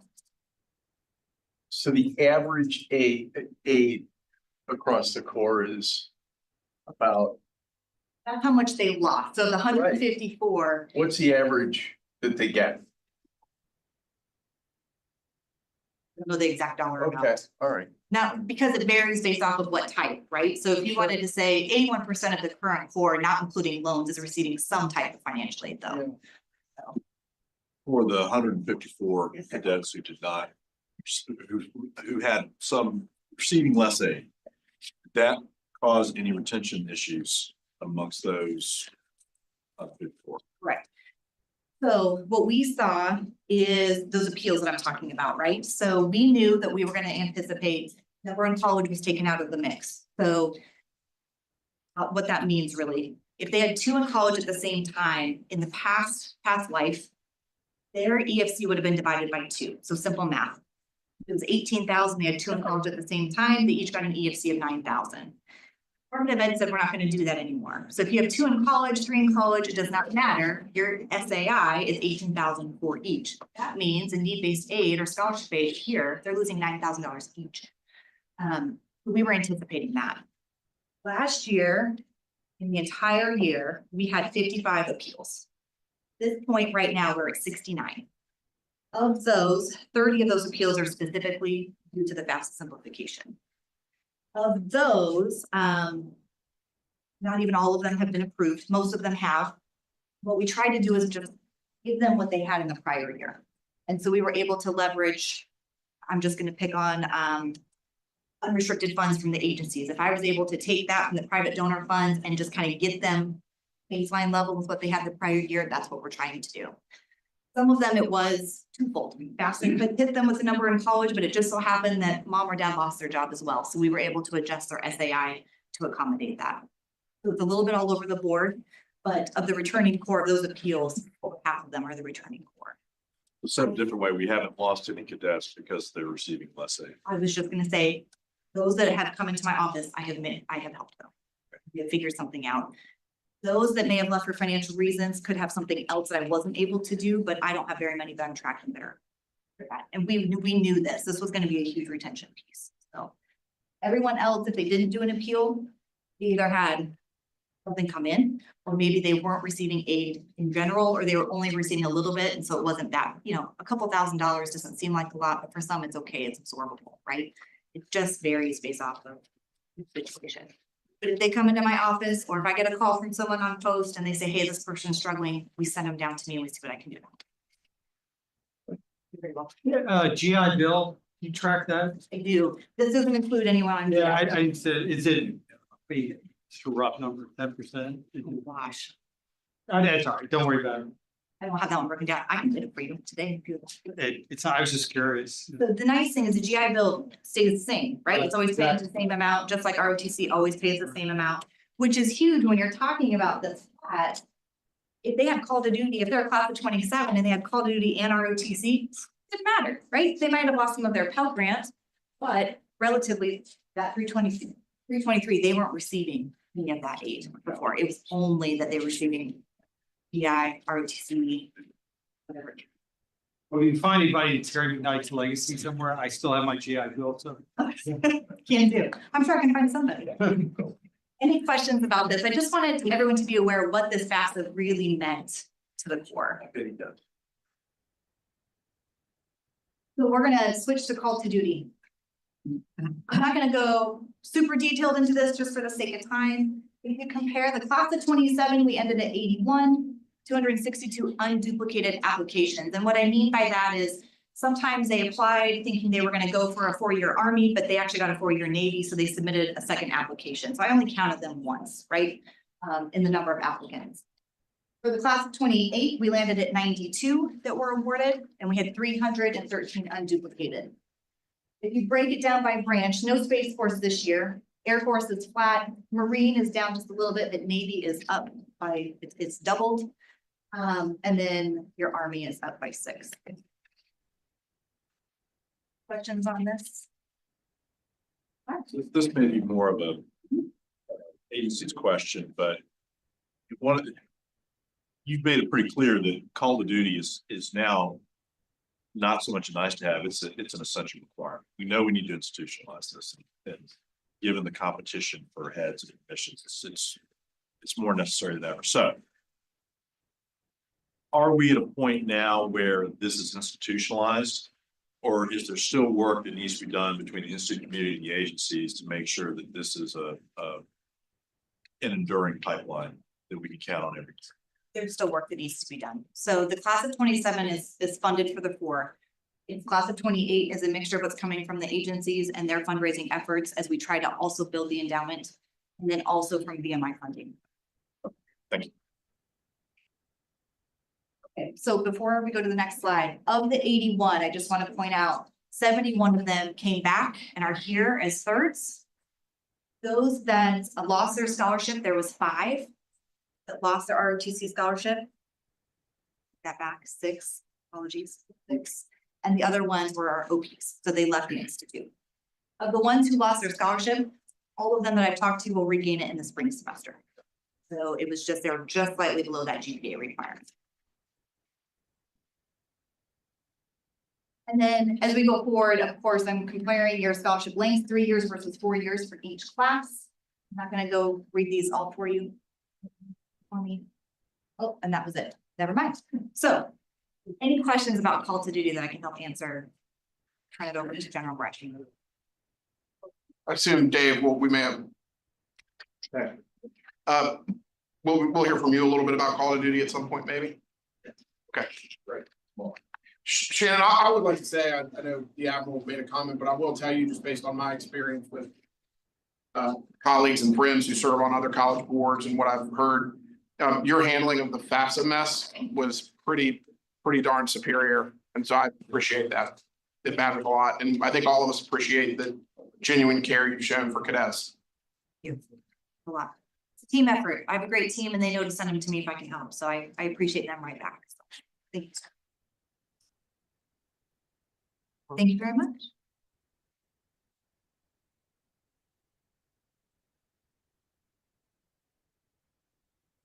Okay. So I'm going to give you just a few high-level academic activities and highlights. So academic performance always interest. So you can see a 5-year trend. This is data at May, end of the spring semester by class, 2019-20. So prior to COVID, through COVID, now COVID always in the rearview mirror. You see there's a little bit of uptick, but fairly stable. On the other hand, on the far right, we have suspensions and academic probation. So trend up in suspensions, trend up in active pro. So something to keep an eye on, and I'll talk in just a few minutes about what's going on this year. It's the cadets on academic probation, how we're trying to help them to get off of academic probation, not leaving them to themselves. Questions? Just a few new things going on. Historically, for cadets that were interested in a post-graduation scholarship program, Fulbright, Truman, Goldwater, etc., everything funneled through my office and Colonel Rob McDonald, who's Associate Dean for Academic Affairs. He's got a lot of other things on his plate and running the honors program and many other things. And so he and I talked about how might we get more cadets in a funnel to think about and do the work to apply for one of these prestigious post-graduation scholarships. And so this year we created this group of faculty who will be the point person and the expert in each of those respective scholarships. And then we'll work on plans. How do we get in front of cadets who we think would qualify, right? Because you got a select group for each one of those, and then help them not do their work, but help them through the process and give them more attention. Something that other schools do routinely. Many schools have paid staff that's what they do. Is help facilitate this. So we're using paid staff, but not people that just their only job is to do this. Plenty of others. Secondly, on this chart, the Strategic Recruitment Retention Advisory Committee. This was a redesign of 2 committees, one on the humanities social science side, one on the STEM engineering side, that were designed to work with admissions to help the process of coming up with the ideas and support to help recruit the right students. And it seemed like it made sense to not have those as two separate entities, but this year they're one committee. So if we look through this, you'll see there's admissions and career services represented on this committee, along with faculty from a variety of departments. Again, trying to help the process of departments working with admissions, specifically on helping them to tell the story of our academic program. And then 3 new department heads. Jay Johnson in Human Performance and Wellness, Jimmy Cole retired after years or so. And Ashley Smythe in Biology, Wade Bell stepped down as department head. He's still on the faculty, but no longer department head. And then Jay Sullivan in Mechanical Engineering and Michael Harden, longtime department head, retired.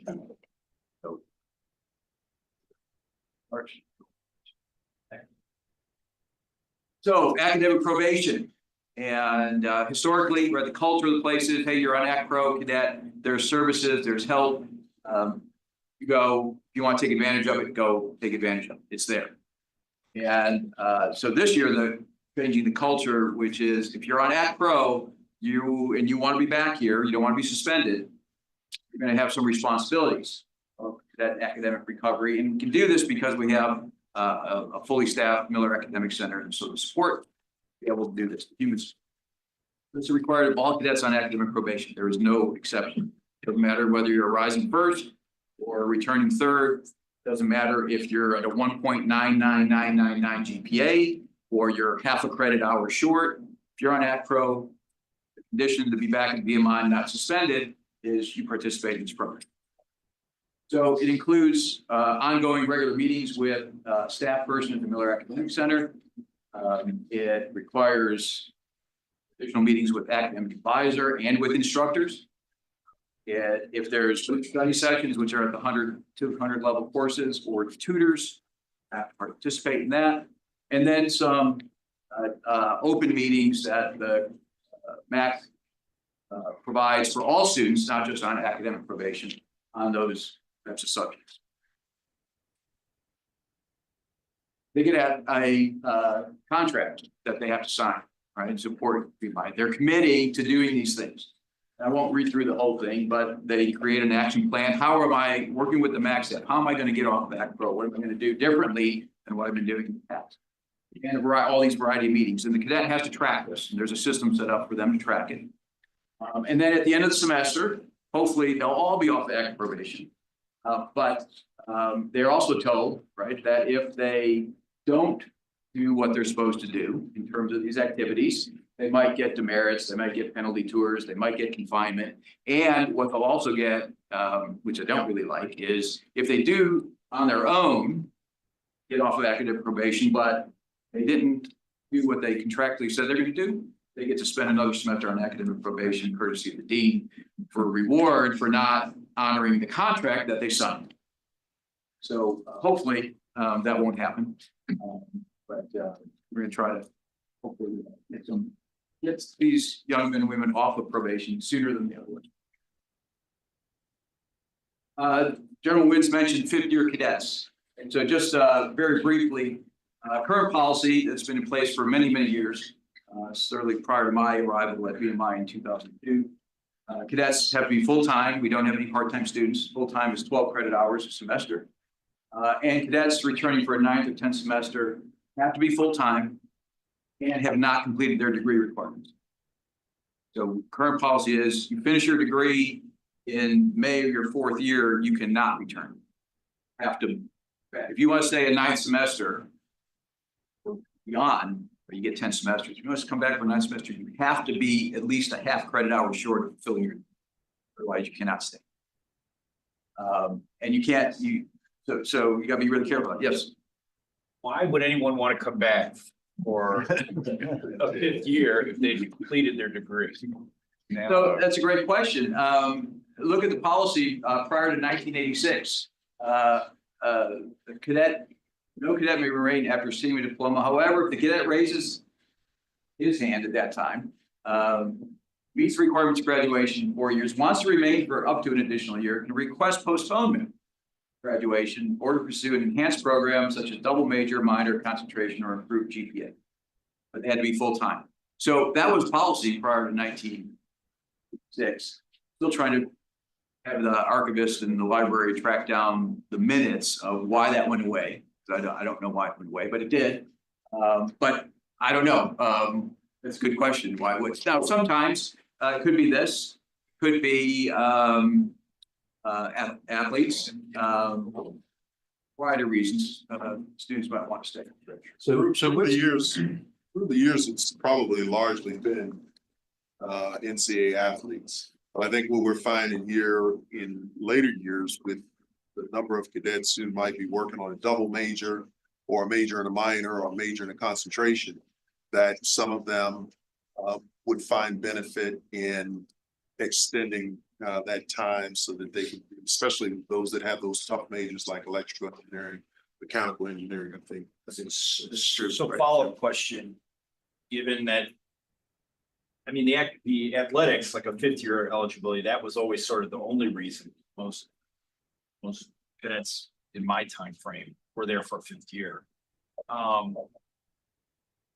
Let's say a cadet is intending to get a double major.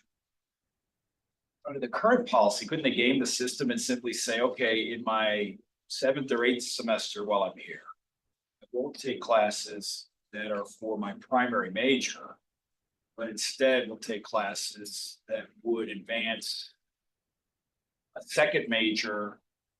They could basically circumvent the current policy by saying, all right, I'm going to deliberately delay completion of my primary major so that I'm eligible to the current policy return for a 9th and 10th semester. And I can basically pick up both the primary major and a second major in that 9th and 10th semester. They could work around this system. They can, yes. If they put the brakes on progress toward degree, they're eligible to return as long as they're in good standing. We have a 10 credit rule that some who don't want to return, if they have 10 credits or less and they're otherwise in good academic standing, they can go and take those courses elsewhere, transfer them in, receive their VMI diploma. But they're also eligible to come back. You can be a half credit hour short or one class short, and you could go away, or you can come back and pay for a full semester. And they typically won't because the cost, right? A full semester versus going to take a class at some other school. But that's always an option. It's never been not an option. 5-year. That's what we're talking about. Currently, I mean, if we think about December graduation, we get 30, 40 students at graduation in December. So it's not a big number.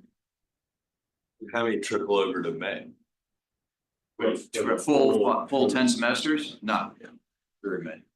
Less than a hand. So And someone that's 10 semesters is probably someone with academic troubles. So they're not maybe they're not eligible for the 10-hour because their GPA is too low. Got to be here to take classes. Maybe they were behind in their curriculum and they had to retake a number of classes. Say someone challenged wants to be a mechanical engineer and is not giving up and have to retake some classes several times. So the nuance between 1986 and current is that last little nugget up top where it says and not have completed their degree requirement. Difference is There's no choice. you could complete your degree and just say, hey, I don't want to graduate yet. Now you can't have completed your degree. You've got to be now into the landscape is NC2A eligibility policy. If you're in an athlete, NC2A athlete, in less than a full-time program, you're a part-time student, whatever that means at a particular school. You can compete if you're enrolled in the last term of your degree program and carrying credits necessary to finish your degree. Meaning you're a little bit short, but you don't need 12 hours. You can be a part-time student. And then it's up to each school what that means to be a part-time student, because defined what is full-time, what's part-time, what the pricing of that is, and so forth. But that's the landscape. So questions that we're looking at. Should we allow cadets to remain for a 9th or 10th semester but carry part-time status? And what would that look like? How would we price that? Say, oh, here's the number of credits you have to have, but we have a pricing model that's full-time. 12 credits hours or more, board, et cetera, right? So we have to work through that. How do you price the part-time status? Should we go back to the 1986 policy or some variant, right? How should we respond to this and how? But ultimately, should we require students to put the brakes on? Should we let them finish but raise their hand? Should we let them continue on as part-time? Those are different opportunities that we're looking at. Who's we, right? Faculty committee. This would be something that would come out of the academic planning and review committee to propose policy. Yes. But part-time, you contemplate simply the amount of credit hours they would carry, not whether they would live in barracks and be otherwise really participating in the daily life of the course. So from my standpoint as head of academics, it's how many credit hours, less than 12. But those questions of they live in barracks, what are their responsibilities? That's something that's beyond just academics. That's the student, ultimately the superintendent. Right now, a returning cadet for a 9th to 10th semester, they're not taking ROTC because they finished all their ROTC requirements. They may or may not be living on the first stoop, depends on space. And then it's Commandant decision about how they have to participate. And Commandant, you can talk about your 9th semester cadets you have now. Are they participating in BRC and SRC? And They attend accountability formations. They are not required to participate in parade activities. They're optional duties of which they do perform, engage in a lot of the club activities. So they lean into more of the optional programs, club sports, a lot of those things. So they got a lot of free time on their hands. I don't know if we can ever say anybody's got free time in barracks, because there's if you're taking 12, 15 credit hours, there's always time. But if they were a part-time student, Well, I mean, there are other engaging activities you can do in terms of work study, apprenticeships. I mean, there are things that we could develop in the co-curriculum program if I were asked to look at that. and that's a good point, right? So in one respect, taking 3 credits or 6 credits, let's say 6 was the minimum. Okay, that's 6 hours, not class at a week was all the study time. But as Commandant said, I've had students come to me and say, well, if I'd love to have an internship, and there's lots of internships that are virtual. Do that for credit. It just, sorry, No, go I ahead. interrupted you. One, just administrative point, we have 40 minutes left, and we still have to get through General Clark, the athletic director, the commandant, and an update on the strategic plan that I want to make sure we get to. So I'm never going to tell anybody, don't ask questions. It's great, but consider whether you can do it in a committee meeting, or, so we can, and for the presenters, let's put it in the high gear. Something else we're working on this year, in part because of the governor's executive order 30 on artificial intelligence. We're all using it, whether we know it or not, right? In Microsoft Office, you're using artificial intelligence. And so right now, policy for academics is dictated by the department and its own work for grade policy, and then faculty having their policy consonant with their department. And it's time for an institute policy on this, especially in light of the governor's executive order. So an ad hoc committee is we're in the process of putting together that's going to look at the work for grade policy for the institute and how we might factor in and incorporate AI use into that. And then, of course, departments may have to change their own policies in light of that.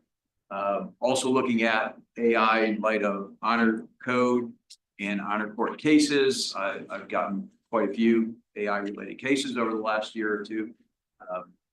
And they're not easy because they're not necessarily easy to prove. So it's a challenging area, but that's something we're looking at too, in terms of the honor code and education. And then just institutionally, got it from risk management and bias understanding, right? Educating students on its use. They're going to be using it out in the world, whether in the military or not, and understanding what it can do, what it can't do, what its limitations are, what biases exist. It's something that we should be doing as a And then I'll talk more about this in the academic affairs committee, but reaccreditation, we're starting our 2-year window for SAC-COC accreditation. And about do we have an appropriate mission, the resources to accomplish the mission, and institutional effectiveness, which means we are all about across the institution, not just academics, continuous improvement and using assessment data to improve what we do, whether it's academic or not academic. The timeline here in the fall, we're just getting things going. Part of getting going is it's our 10-year reaffirmation, so we have to have a new quality enhancement plan. The current one from 2017 was on the change in math sequence for some students. The one prior to that, 2007, was a core curriculum. So it does not have to be academic classes or curriculum. It has to be something about the program that will improve student outcomes. So this semester, again, another ad hoc committee, faculty to just think and be creative and come up with ideas for that quality enhancement. The matrix over the next that timeline over the next 2 years. We've got till spring 26 to complete our report and opportunity to make some changes. So what do we have to do with accreditation right now? We need to make sure our regulations are in full compliance with how we operate. And we need to new strategic plan, make sure that gets integrated into what we're doing across post. Need to monitor, manage, and prepare a variety of things, and also be cognizant we have a lot of new people, not necessarily new to SAC-COC and accreditation, but certainly new to VMI, who are going to be integral in this process.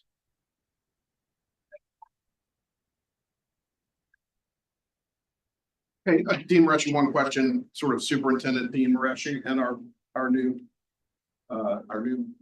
folks. Does it make sense to have 1 or 2 Board of Visitors members on the ad hoc committee? I don't know. Clearly, the Board of Visitors is at play in the reaccreditation. Was that a burden to you or helpful to you? Burden, but it depends. What do we think? What do you think? I'll put our new charge on the spot here. Since you did both good. Yeah, it's good baptism. I will say that, when SACS visitors see that a board may have, or if they infer that a board may have more influence than a SACS person believes that they should. I'm thinking of Auburn University. I'm thinking especially in the realm of athletics. It's probably better for the board to stay in an advisory capacity and not actually be a member on any of the committees. It's one of those questions. It could be really good, but it could also come back. Great answer. A little bit. Great answer. So, but in that regard, thank you, Andrew. We'll certainly keep the board apprised of all the progress we're making and where we are. So it'll be an opportunity through the normal board process, by feedback and ask questions. Thank you.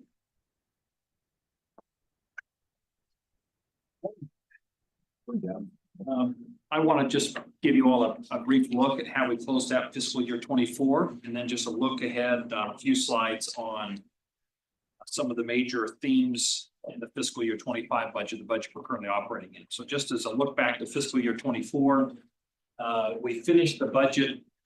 When we brought you a budget that you all approved, we actually were projecting a $5.6 million deficit. So as you all recall, we actually projected using deficit spending to balance the budget. In the end, the second bullet on the E&G portion of the revenues, we ended the year with a $2.16 million surplus versus the projected, we ended the year with a surplus of 2.16 versus a projected deficit of 1.1. So, I mean, I'm going to take this 5.6 and break this out over the different areas. So on the E&G side, We ended up with that $2.1 million surplus on the E&G program, which consists mainly of state operating funds and tuition revenue. Those are generating those revenues or those savings primarily as a result of vacancy savings and new non-program state funding. So when we adopted the budget, what was not provided or what was not included in our budget was the state salary increases. We also had some additional funding from the state of $1.8 million towards affordability funding. So we just didn't put those dollars to use, just utilize the savings to help offset some of the projected deficits that we were facing. In the auxiliary and the UMAs, unique military activities budgets, those are fee-driven programs. So those are directly, I guess to put it directly, those are directly as a result of the overall enrollment. So when enrollment goes down, those programs are going to suffer dramatically with the revenues that come in to the auxiliaries and UMA program. So in the auxiliary UMA, we finished 24 with deficits of 792 in auxiliary and 366 in the UMA program. We have projected a $2.8 million deficit, ended with just a $1.16 million deficit. So on the E&G side, we ended up in positive in the black.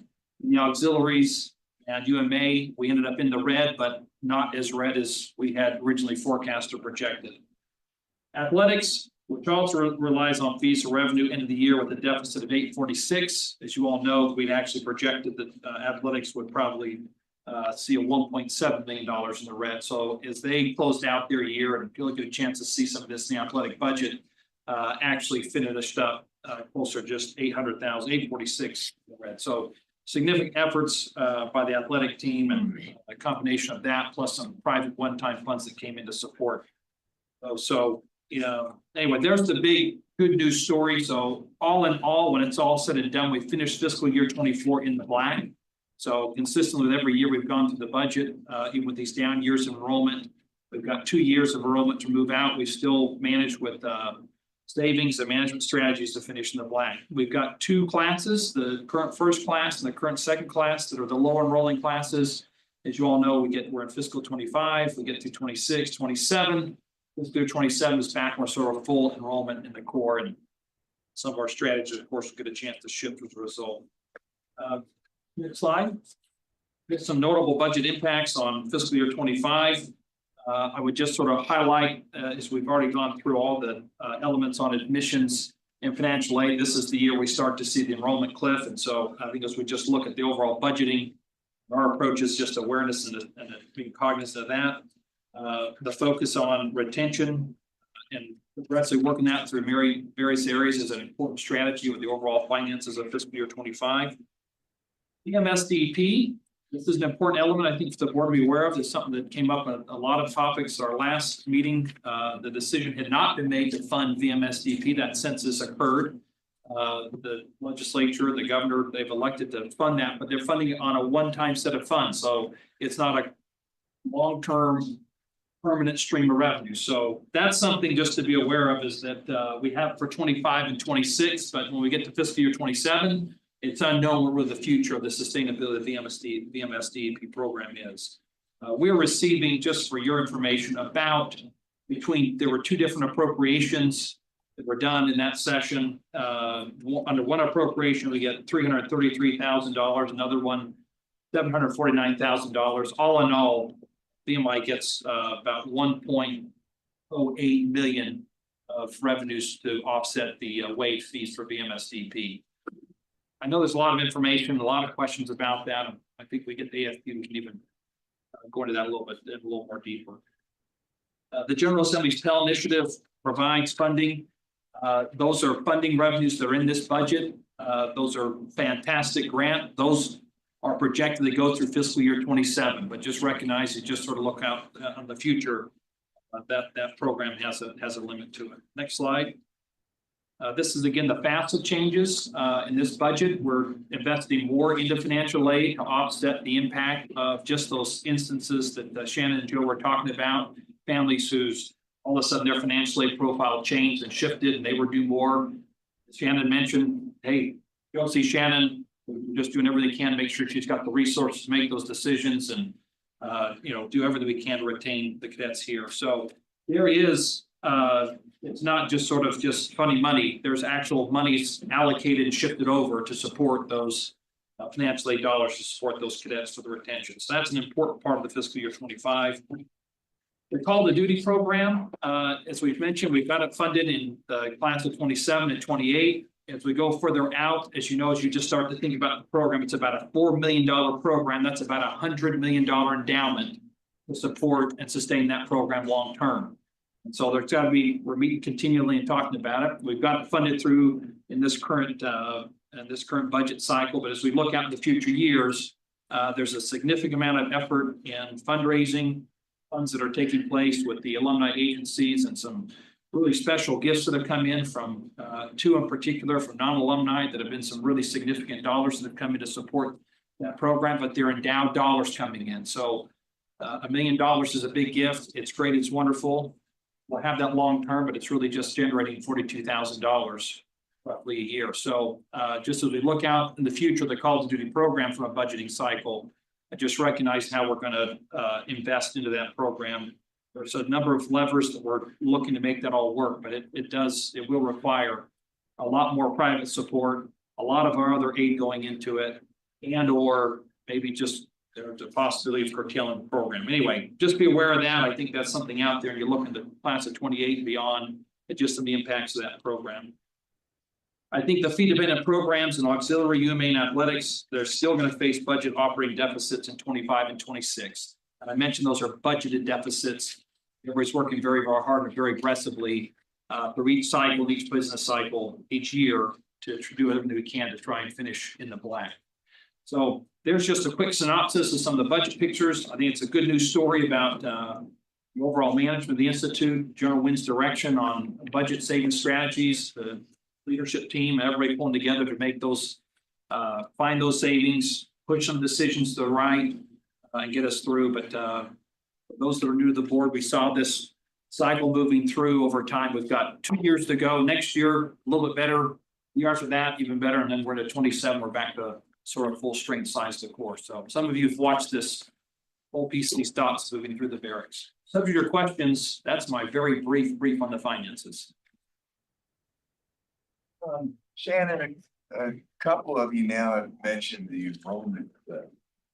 A cliff to me is like a precipitous sudden drop, but I don't think that's what the enrollment cliff is. Can somebody put some data together on that and share it with us? What are the projections?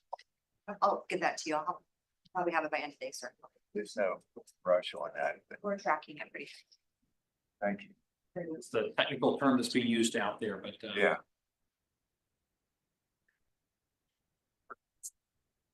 Adams, distinguished members of the board, I'm Colonel Lee Howard. I'm happy to join you today for my first effort with the BOV. I got 4 topics I'm going to talk to you about: a little discipline statistics from the spring 24 semester, the bottleneck that we deal with that everybody wants the cadets time. We'll give you an update on Diamond Hill, and then I'll close out with some matriculation highlights. As you look at this particular slide right here, the takeaway is in that bottom yellow box of where the preponderance of our cadets are operating within the standards and setting and enforcing the standards amongst themselves. We're dealing with that fraction of the core that I would deal with in any military unit, of where I have to find a way to incentivize them to snap to the standards that we expect of them. One of the areas that I've targeted with that is asking upon my GC counterpart down at the end of the table is to self-patrol within the Corps. We talked a lot about that in each class coming back. And I have seen from the docket of where he's performing the GC work, the numbers are going up there and they're addressing their side. And I'm trying to communicate better amongst various aspects of the Corps through strategic communications and working with Mr. Walton amongst the NCAA athletes of explaining those areas of emphasis where we want to drive compliance, which would eliminate a lot of the demerit accumulation that we see on this slide. But as we look at the 24 cadets, obviously, that exceeded that 100 requirement, 10 have returned to the Corps. All that are in the Corps are on conduct probation. Of those, 8 of the 10 were members of the class of 2027. Any additional? Sorry. Yeah, this is the second or third academic year when we've had some discussions around this, at least in committee meetings. We don't have any teeth in the suspension aspect of this. Year in and year out, we seem to accumulate quite a few cadets with more than 100 demerits. And very few get suspended for conduct reasons. You said 10 are back, only 2 got suspended purely for conduct reasons. Of the 10 that are back, 8 have been on conduct probation more than once. There's a preponderance of athletes in that number, including 5 football players of the 10. And historically, in the years we've looked at it, that's been the case. These little things aren't little things, they add up. You mentioned 8 of them are third-classmen, and we know that at least 8 of the 10 are repeat conduct probation offenders. It's hard to be a rat and be on conduct probation or get more than 75 demerits 2 semesters in a row.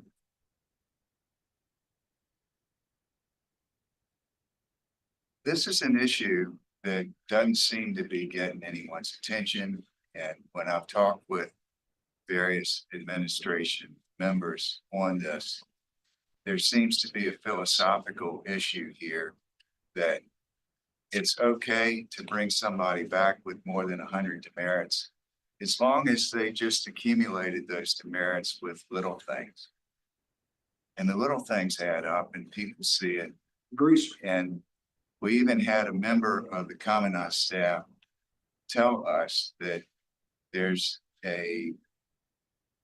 this leads and contributes to the feeling in the Corps of a double standard where the rules don't apply to athletes, making the matter even worse. I agree, sir, and that's why Mr. Walton and I are working hand in hand. I was present at his message to his athletes and his athletic stand-up, and that's the same message I'm giving the Corps.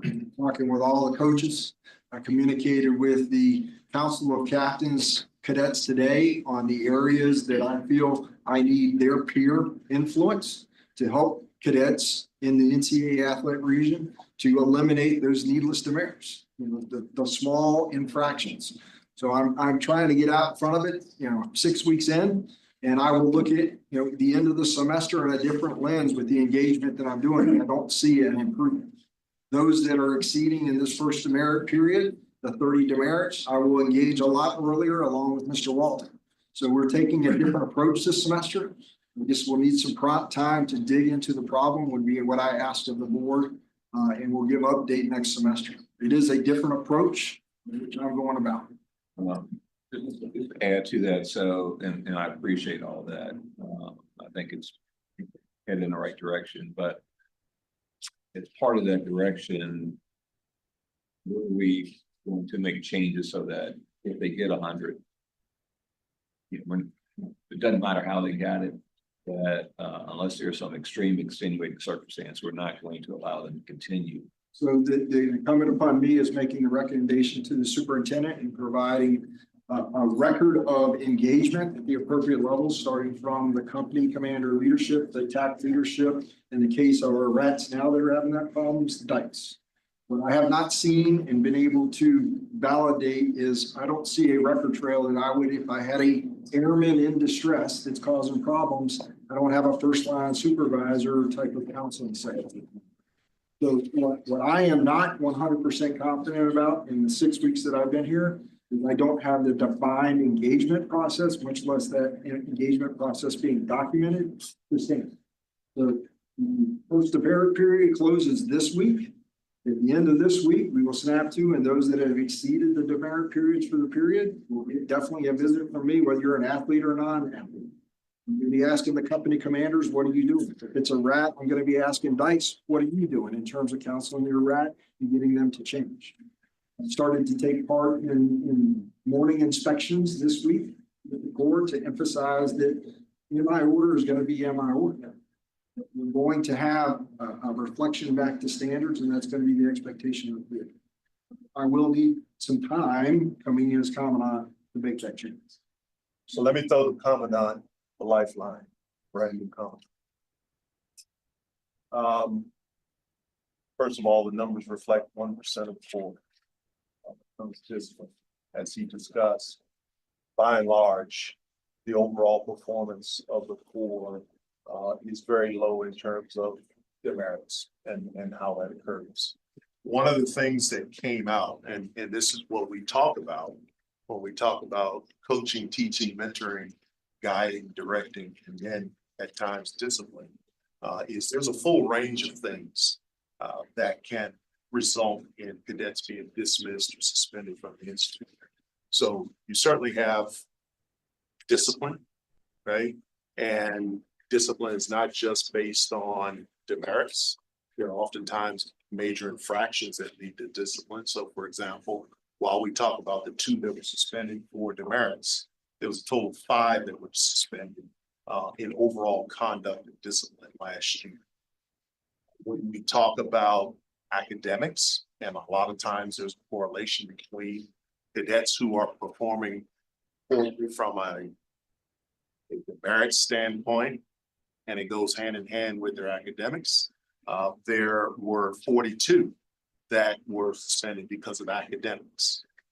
And then, of course, when we talk about honor dismissals, right, that presents a more total picture of the number of cadets that are being either suspended or dismissed from the Corps, resulting from any type of discipline that is typically enforced from the Corps as a whole. So we're talking about 55 cadets were suspended or dismissed from the Corps as a result of academics, honor corps, and or different types of discipline. 3.5% of the pool. And so I think the approach that the commandant described in terms of what he intends to do, and I've certainly witnessed he and his team started to put that in terms of early engagements and more frequent engagements with kind of the ones that are struggling, those larger numbers that struggle in their rat year, and making sure that those engagements are occurring by both the commandant, his staff, as well as the first class president through the ECGC process. So it's being worked. Ultimately, those packets will come to me several times. There's discussions between me and the cadets that have these high numbers to find out if there's something else going on. If there are the ones that have multiple infractions, they are likely to get dismissed, especially if they haven't changed their behavior and done a course correction coming out of high demerits in their rat year, coming back on academic probation, and then continuing to have the same behavior in their third class or second class year. I'm a believer that we've kept our academic standards where they need to be, and we've kept our honor standards where they need to be. I'm not so sure here on the discipline side, and this data doesn't support that. And Colonel, I think what you're saying about an engagement process is good. Here's an engagement process. When a cadet gets 30, the company commander counsels him. At 50, the battalion commander counsels him. At 30, at 60, TAC. At 75, the deputy commandant, and at 90, the commandant. Yes, sir. And I will tell you, in practice, I have not seen evidence that we are adhering to that standard that was put in place. This is the engagement plan that was shared with us by the commandant's office in April of 23, a year and a half ago. I am not confident we have complied with that particular policy across the board. Engagements of what I've uncovered, but I can tell you my engagement is starting much earlier at the conclusion of this first demerit period. Yes, sir. Thank you. Just a question. I understand that all of the Division I teams operate under a permit. So there's a permit that sort of controls what they're permitted to do, what they're not permitted to do, what they're exempted from, what their duties and responsibilities are. Do any of these permits actually address disciplinary issues, such as in order to be eligible under the permit, in order to play, you can't have a certain number of demerits, or you can't be on academic probation. Do any of the permits under which the teams operate address conduct probation, demerits, et cetera, that kind of issue? So presently, none of the permits would address excluding athletic eligibility for a conduct related issue unless it were of the egregious nature that were brought before the superintendent for a dismissal or suspension package. My only thinking is, the NCAA certainly tracks academic performance by Division I athletes and basically predicates their athletic eligibility on their academic viability. And I understand that, our athletes, we're placing a lot of additional demands on them. They're cadets and plus, in the sense that they're cadets, but they also have these additional real work that they have to do to be competitive Division I athletes. Maybe one way to look at this is, we expect them to be as good or better than any other cadet in the Corps because they're an example that people outside the Corps, outside the Institute look to when they want to see what VMI looks like. And maybe one thing to examine is when we start looking at permits for athletic teams, a condition of being an athlete that plays under this permit is you gotta get with the program and you can't be on academic, you can't be on conduct. So Bill, on a case-by-case basis, I have kept a cadet out of performing with the team based on just some behavioral issues. But I think any approach to that would be done on a case-by-case basis with discussions between myself, the commandant, and the athletic director, rather than to put something in a permit. Again, I think we need to, number one, there's a couple of things that I pay attention to when it comes to cadets in general, and certainly among those that are student athletes.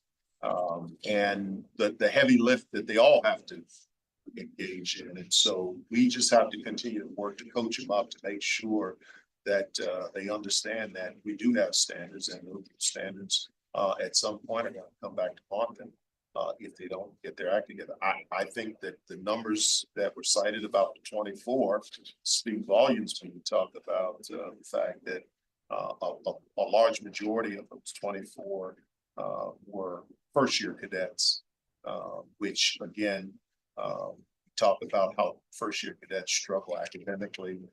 Well, they sometimes struggle in the disciplinary as well. So we're going to continue to look at it from the standpoint of overall cadet need to make sure that they're understanding.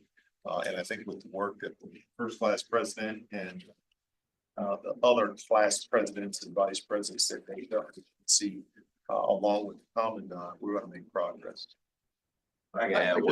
I'm sorry, I just have one little piece to add on this, because I do get asked to look at these suspension packets from a due process standpoint as they come through the superintendent's office. And when I first started to see some of these 100+ some merit packets, I said, I called this comment. I said, how? I was pretty good at racking up merits when I was a cadet. These guys were superstars. I said, how is that possible? And there was a situation, I think a year or two ago, I don't know if it's been corrected, where the cadets were boning cadets. I think the cadre were boning cadets over and over and over. So a kid might get boned, 10 days in a row for unshined shoes, which gets you 30 demerits or whatever it is. So I don't know if that situation has been rectified, but that's just something I wanted to point out. So one of the areas that I need to get with our analysis group is to do a thorough analysis. Right now, I can tell you a semester by semester snapshot. What I can't tell you is by cause code. So when I look at aircraft maintenance statistics, I look at over a course of platforms, not singular units. Right now, I cannot dive into a Dell cause code of demerits. I can bone you in one area of which it would show in that area, but it may be related to a secondary cause code, which would be the causal factor. So we have to look at our blue book and our cause codes, and I'm going to work with analysis on looking back not only this past year, but several years back, looking at classes in 4-year groups. How did that class perform during their march through veterans? That's the analysis that we need to get at, because I can't do analysis in snapshots. Colonel, it'd be interesting to know, and you got to accumulate data, but what's the survival rate of those that are rats in terms of subsequent years? Does the behavior get better? So the preponderance of them probably come against the academic buzzsaw before they would come up against this, because there's the sub 2.0 and the high demerits tend to trend very common. What I've seen in the time that I've. So for a lot of the non-returnees of that 24, most of them were clipped academic. Precluded the need for a suspension package. There are no further questions on this. Mr. Walton, if you want to. I just wanted to add 2 things. Council of Captains meeting that Commandant put together, I think is exceptional. We had leadership from the cadet side and a representative from each team at that meeting. We talked about a lot of the things that's going on at barracks. We learned a lot, but the key is the cadets are talking to the cadets, trying to take a proactive approach on making sure that we get everyone around the table to learn what they're hearing and also make sure that the communication is where it needs to be. The other thing I'll say is the last week I've received all of the conduct from each team working with the commandant staff. So for instance, basketball comes in or water polo comes in. We also have a sport administrator on that email as well to be able to talk to the coach to make sure that those individuals are being held accountable and doing things the right way. So I think those are some things that we're going to be able to catch early to reduce anyone getting into that conduct probation situation. So I think there's some areas that we are going to continue to work on, but that's just a couple of things that I'm seeing, obviously with some fresh eyes that I think we can try to continue to get better. Just real quick, those, whatever that number of cadets, have you seen it? I mean, is it too early to say you've seen an improvement? So I have engaged with one of the returners already at my level. When they got to demerit 17 early in the semester, and I went to their room and I asked Mr. Walton, since he was a student athlete, to also pay that person a personal visit. And let them know, hey, we're watching you. We expect you to eliminate the noise. Like a lot of their demerits had to do with the showing up on time and signing off confinement checks, right? It's the attention to detail that, as a former student athlete, both he and I would say, success on the field is attentive to detail. I need you to be as successful in barracks, attentive to detail. I had that conversation face to face, and I will look at him at the end of the barrack period and see if that has had an influence, and if not, the effective coach, and I'll give Mr. Walton again, and we'll step it up. So of that number, so far you've only seen one that has continued. Well, it had flagged very early on that I wanted to go see. Now, at the end of this demerit period, I will see the remaining 10. Like they're on that trajectory.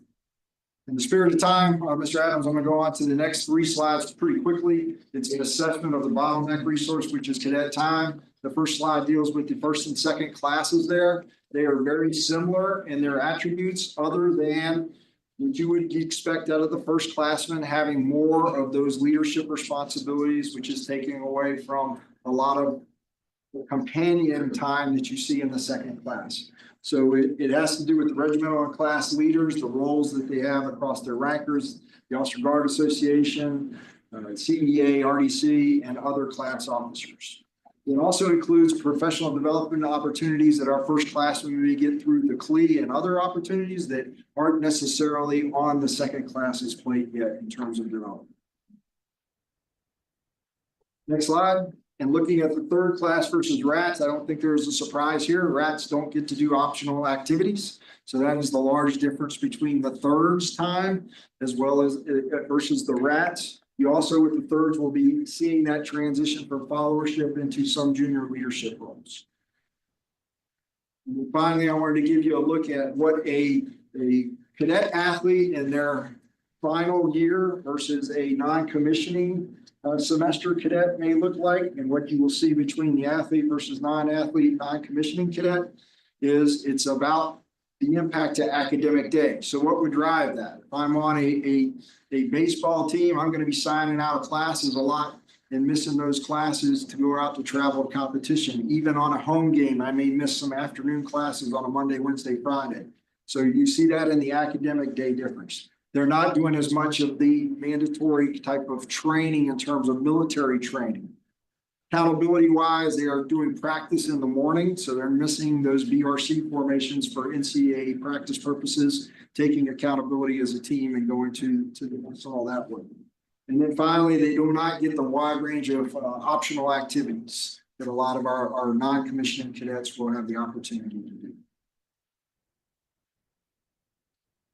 Moving into Diamond Hill, I definitely was made aware of this very early in my tenure here. I have watched the particular citizen concerns downtown and had an opportunity to engage with the Lexington Police Department as well as dive in with Chief Marshall here on post. What we can do to stem activities and allay those concerns of the citizens.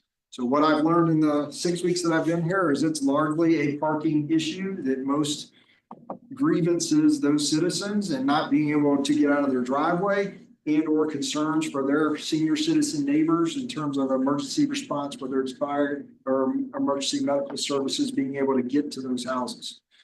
I had the opportunity to engage with Chief Green. I introduced to her something that I did on an active duty basis when I was in Osai, Korea, and that was teaming with the Korean National Police to do town patrol in and around our base. And that physical presence alone helped us mitigate a lot of our conduct issues outside the gate proper. The chief was receptive to the idea, so I'm engaging with one of her junior officers that's assigned the Diamond Hill area. And she is a former VMI graduate herself. And we're going to be doing some of those patrol releasings in a ride along type of fashion. What I briefed following up on the superintendent's pretty strong message each class is I told each class from first through third class that this is an area which is our problem, and I framed it in our. It's not just mine as the commandant. It's the first class's problem, the second class's problem, the third class's problem. It's been an assault upon our reputation, and we will take that seriously. And I look to those classes to self-police themselves, much as we did in my day as a brotherette. I was, like any other under 25 individual, subject to maybe making some poor decisions. But the more of our heads that were together, we tended to keep each other out of trouble. That's what I asked them to do with the class system. And I said, if you fail to do that, it is going to be fair, rapid, and lethal. And what I mean by that is if you are arrested by Lexington police, you can expect it to be arbitrated at a very severe penalty within the blue book. When we went to the meeting at the end of August, there were no major complaints with either parking or discipline. That was only a couple of weeks into the semester. I look forward to hearing back from them the next time we meet with them. Their largest concern at that particular meeting had to do with the upcoming sporting events. I'm not aware of any complaints coming out of the football weekend, but I did talk to Jamal about helping to get that message about and not blocking those. It's really the permit areas where people were parking without permit and blocking driveways, which was the biggest grievance and concern at that particular meeting. So that's kind of where we're at on that. Penny, any questions before I move on to the last slide? Yes, sir. Why are there no status checks between TAPS and PRC? The status checks were done away with prior to my time, and we do status by accountability within the major formations and the athletic teams at this time. So there's no check between 11:30 and 7 a.m. Sure. Confinement checks. Yes, confinement checks are run during that period.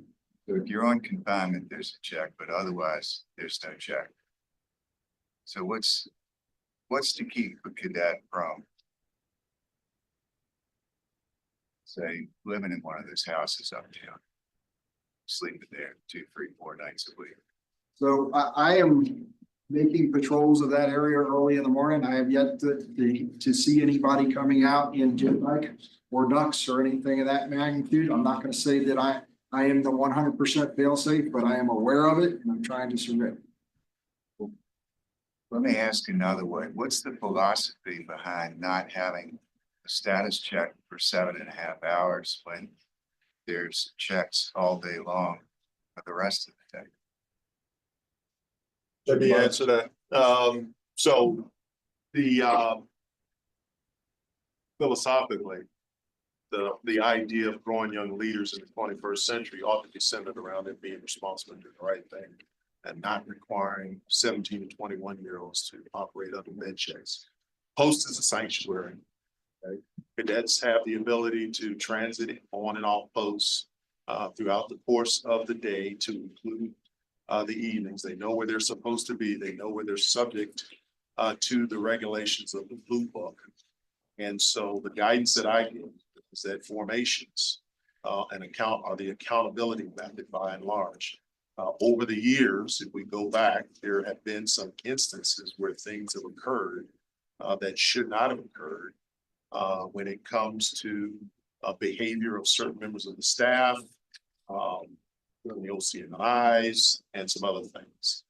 This to me is not much different than what we all kind of remember when it came to running the blocks.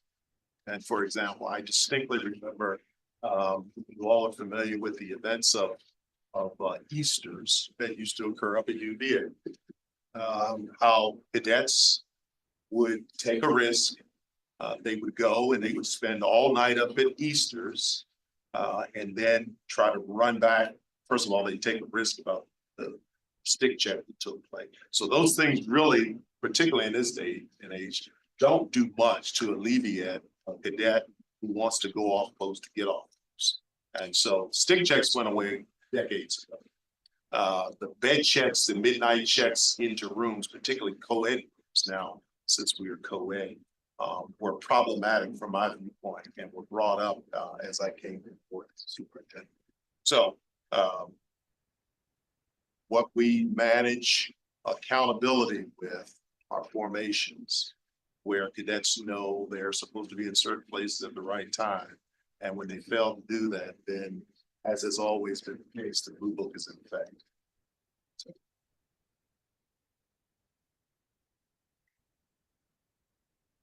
I've been sitting on a couple last highlights for matriculation. We've touched a little bit on the attrition. The numbers have risen slightly in the voluntary resignations. We're up to 11 now, so that's a 5.6 attrition rate from those that signed the matriculation books. We're down to 490 or 470 new cadets. I think in the early matriculation Hell Week period, we were slightly lower because we were beneficiaries of some very below average heat and weather there. So the Crucible itself, the last day, the capstone event of Hell Week, was a traditional hot day. But a lot of the cadets found, rats found their completion of that a very team bonding type of event, even though that was probably the one day in the week of which we seasonally saw the temperatures we're accustomed to it.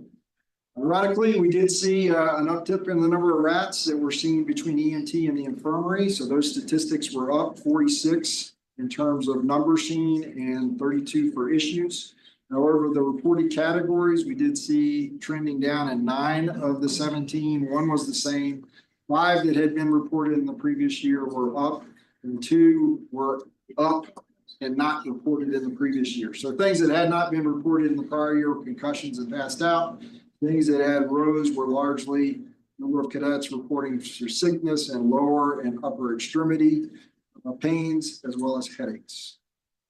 A lot of it, the typical dehydration that you'll see in a heavy training cycle, were what a lot of those medical evaluations at the EMT and infirmary level were. Any further questions? That's all I have for today. Colonel Havard, on behalf of the board, welcome back to VMI. Wouldn't have it any other way. All right, we're going to go to Jamal, who we're also welcoming back to VMI. Yes, thanks. And we've had a brief conversation, and Jamal said He will not be offended if I ask him to move quickly. Yes, sir. All right, I'll get going. Robert Junior Miller. Now, 23 to 24, it shows you NCAA cadet athletes in the tour, what that is, our male NCAA cadet athletes, and obviously our female, which is 51%, which shows that's a really, really good number. Two other things to know, 19.7% this year, cadet athletes are rankers. So 19.7 and then 13.6 are part of the cadet government. So it's good information to know. From an academic standpoint, you can see cadet athletes are at a 2.9 from the last term versus the core, which is at a 2.9. And as you can see, the cumulative is right on par as well. So we want to continue to get that number up, obviously. And there's some things that we're doing. The Miller Academic Center is a great resource that we are making sure that our cadet athletes know that that resource is there and they have to take full advantage of that. And we're doing some things from a study hall standpoint, making sure that we're really revamping things, making sure our athletes are in the right place. So active highlights. And again, to talk a little bit more in depth, spring, term, cumulative, but it's showing you that we have some phenomenal athletes doing some great things in the academic side, from the academic standpoint. 88 of our cadet athletes met the criteria for the athletic director's honor list, and 236 cadet athletes met the criteria for the Cadet Honor Society. And one thing I want to say before we go to the next slide, I want to make sure we take full advantage of recognizing all the great things we're doing within VMI, not just within cadet athletics. And what I mean by that, for instance, one of the things we're going to try to do for the halftime for Norfolk State is bring out these cadet athletes that are achieving these things. Because when we have opportunities to show and tell our story, we need to do a great job of showcasing our cadet athletes as well as our core cadets.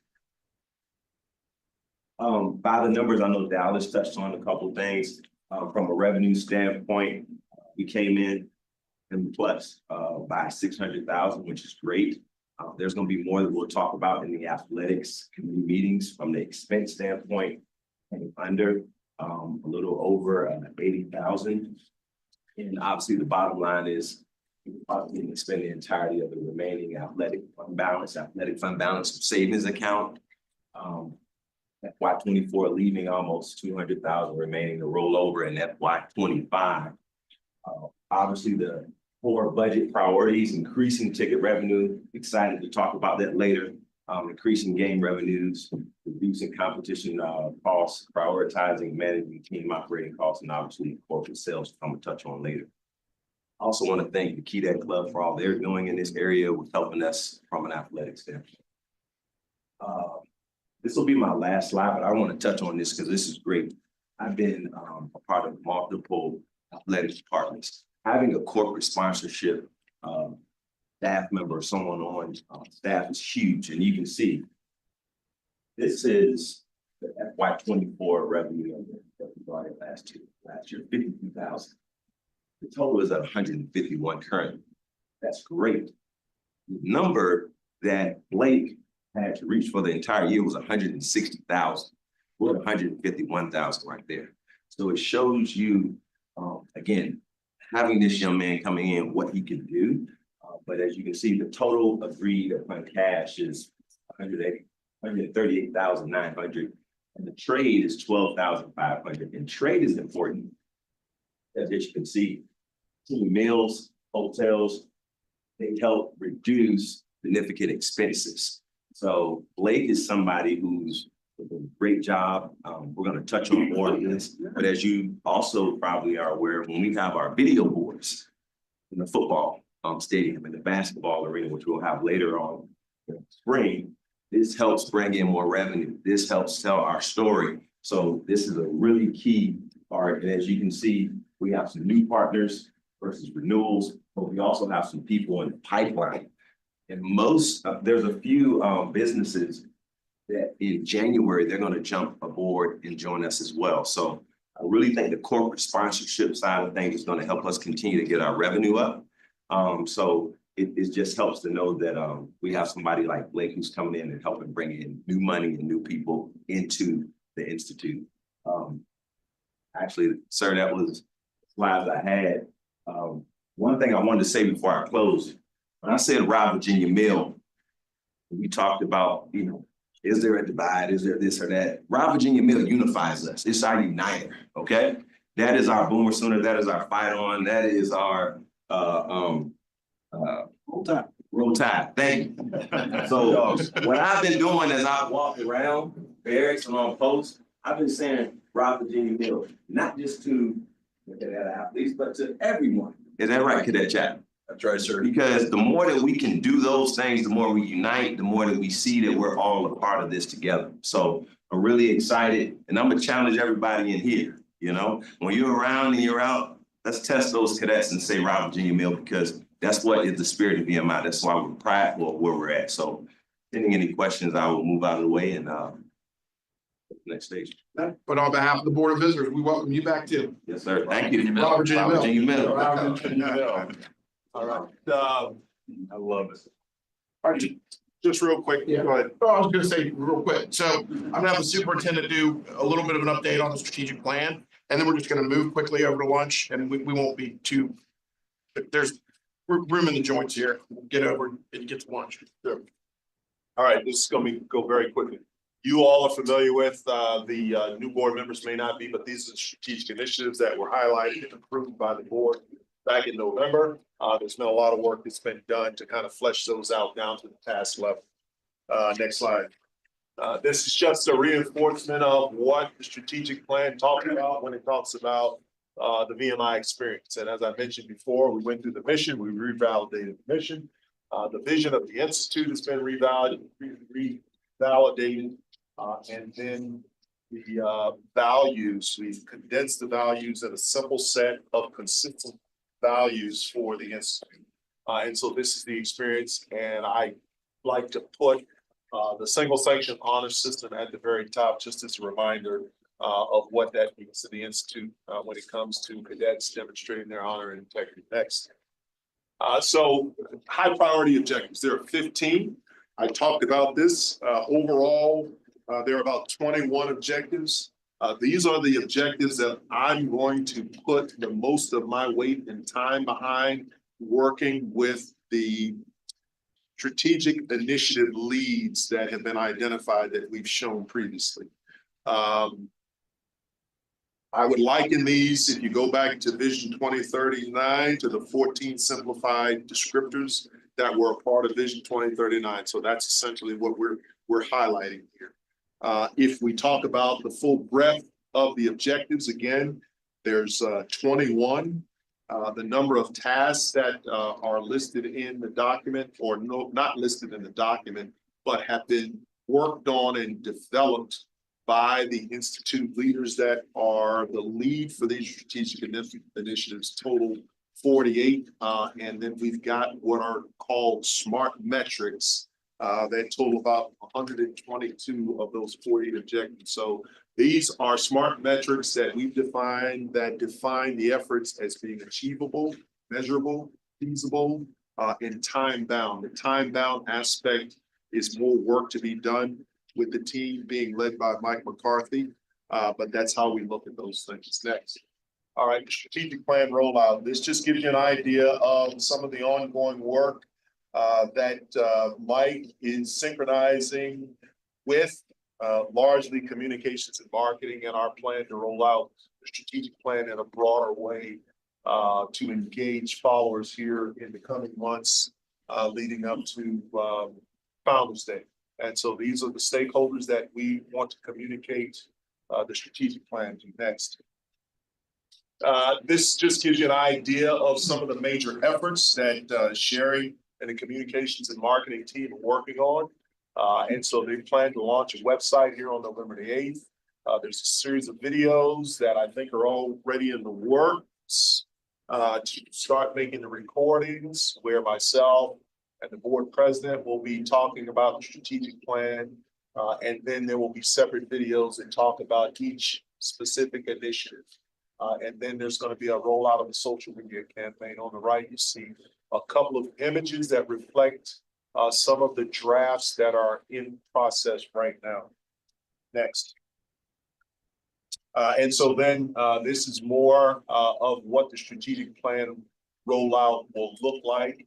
We're working with the agencies to ensure that during the course of the day on Founder's Day, there's some things that will be highlighted and talked about as it pertains to the strategic plan. Prior to that rollout, we will do a full-blown brief, if you will, to the faculty and staff here so that they can become engaged. They'll understand the strategic plan as a whole and their contributing role in the strategic plan effort for the entire institute. Next. And so what I'm proposing is, you see the timeline here and the way ahead. What I'm proposing is that as we do the work each year during the May board meeting, that I present to the board members progress on our strategic planning efforts. The other thing I would just draw your attention to is sitting in front of you is a spreadsheet that just highlights those the tasks associated with those 15 strategic planning efforts that are the top priority of myself. You can take a look at those. You can see where we've identified needs and supports on every one of those tasks associated with them. And they are going to be the ones responsible for how those tasks get defined, how those tasks get either implemented and or assessed with all the work that's going to have to be done here to develop it. So, last slide, subject to any questions. On the task. So how do we measure whether we are successful or not? Are there going to be some metrics that say that once this task is completed, then this is the outcome we expect to achieve? Correct. And so that's another column that we added to this. So that's the SMART metrics that I talked about and how that work will be done. And that will be the major focus when we about the board of visitors on an annual basis. And so probably what I envision is September board meeting. I'll kind of highlight what those areas are. But then in the May board meeting or thereabouts, we'll highlight what progress has been made in various different areas. Okay, and we'll do it based on that. This is one area in the executive committee where I raised. I do think it's really the heart. If you think about what the board's role is, the strategic plan is sort of right in the center and the heart of it. So as we move towards this rollout, and I think you looked at me like I was nuts, which I understand when I said we'd like to see all of it down to the task level. I think we should have a way in which the board can see that from a visibility perspective, just to make sure the board is feeling good about it, sure can provide feedback. Sure. So there is a larger set of spreadsheets that are laid out. The work that's continuing on is to make sure that we have assigned and identified how we're going to measure progress through those SMART metrics. And again, we'll be able to show that. I actually think we should make that a boards that can see when you're talking about the strategic plan. It's a area that seems to me like right in the heart of what our responsibility is, and we should have visibility into those. I agree. It's oversight. It's not micromanagement. It's oversight. Yes, this is a strategic plan. What's for? That's it. Yeah, makes sense. All right. Lunch in Moody Hall.